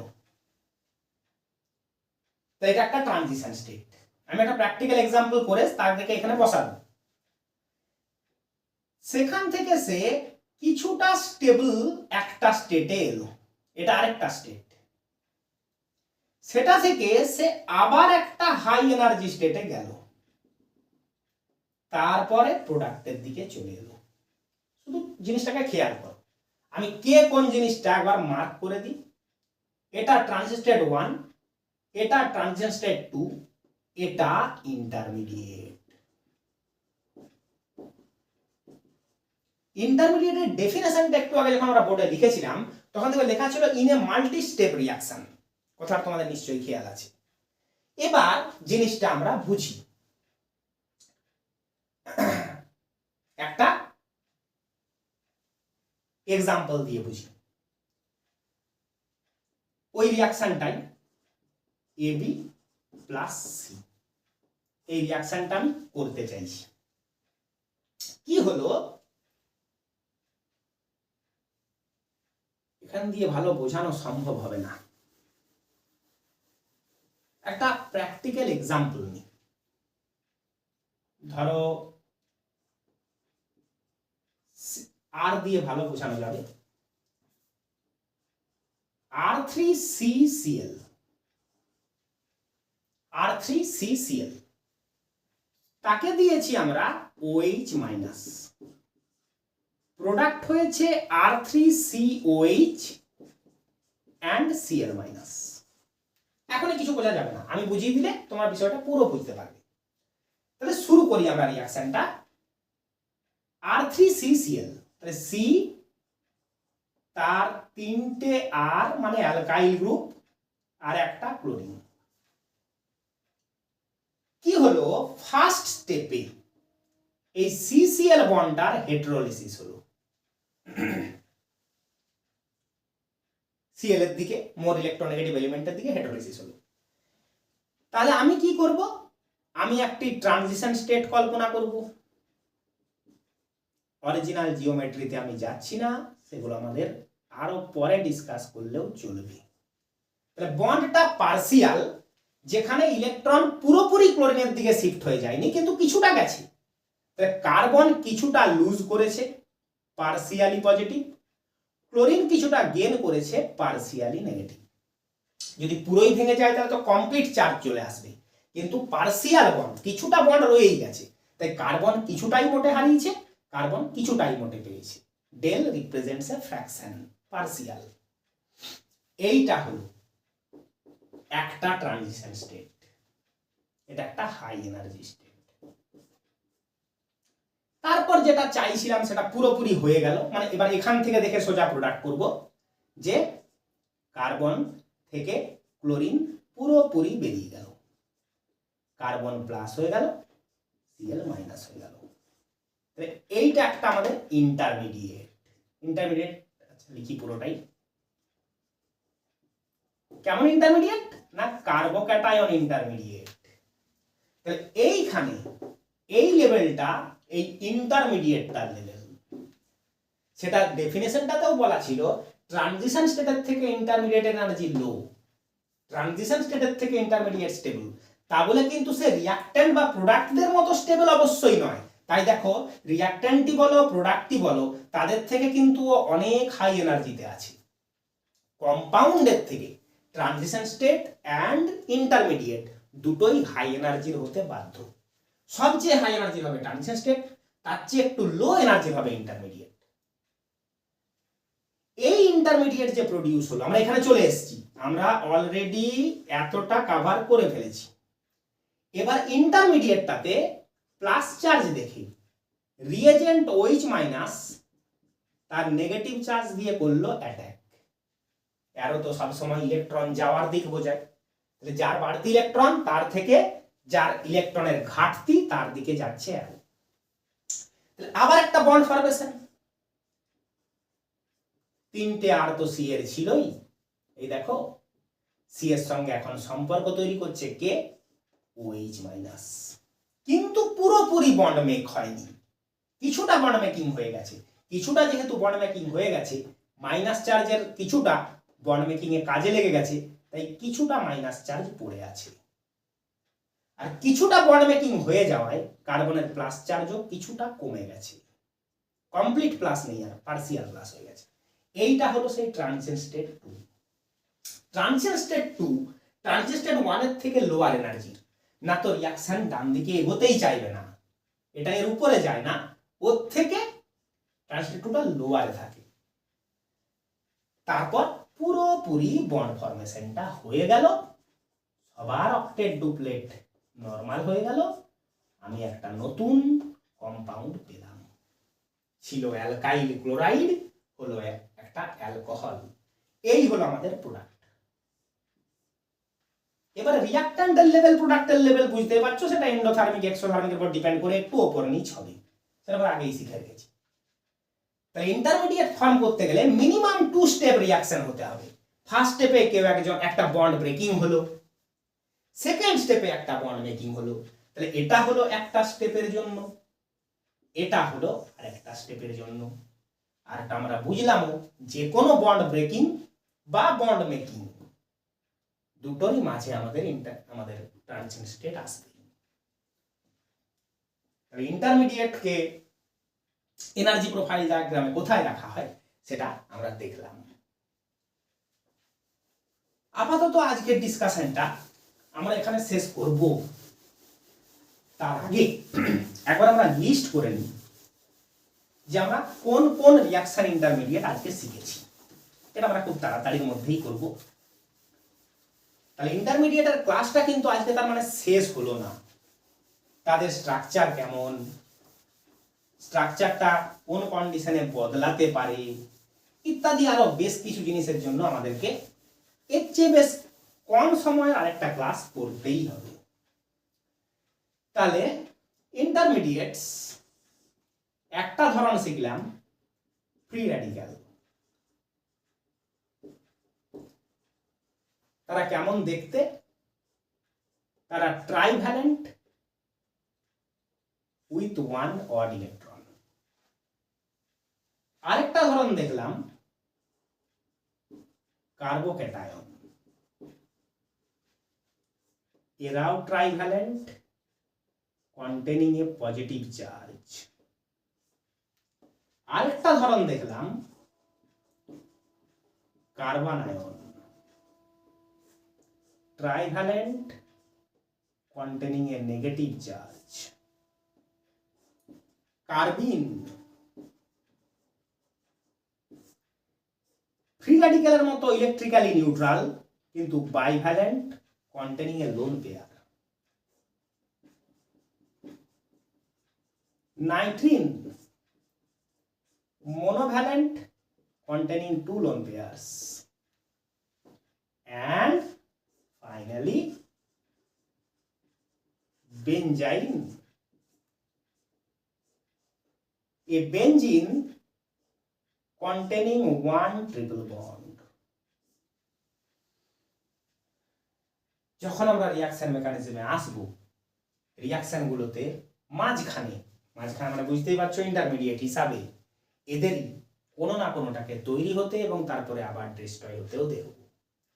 তাহলে কোনো একটা লম্বা রাস্তা মনে রাখার জন্য যেমন আমরা কিছু মাইলস্টোনকে মনে রেখে রেখে চলি যাতে রাস্তাটা ভালো মনে থাকে, তেমনি এই মাইলস্টোন গুলোকে চিনে জেনে রাখলে এদের স্বভাব, এদের স্টেবিলাইজিং ফ্যাক্টর, এরা কিভাবে তৈরি হয়, কিভাবে ডিস্ট্রয় হতে পছন্দ করে, সেগুলো জানলে এই রাস্তাটাকে হজম করাও খুব সহজ হয়ে যাবে। এই রাস্তাটাই হলো মেকানিজম বা বিক্রিয়া কৌশল বা রিঅ্যাকশন পাথওয়ে। এরা হলো মাইলস্টোন। তাহলে ইন্টারমিডিয়েটকে চিনে নিয়ে আমরা আজকের ক্লাস এখানেই শেষ করলাম।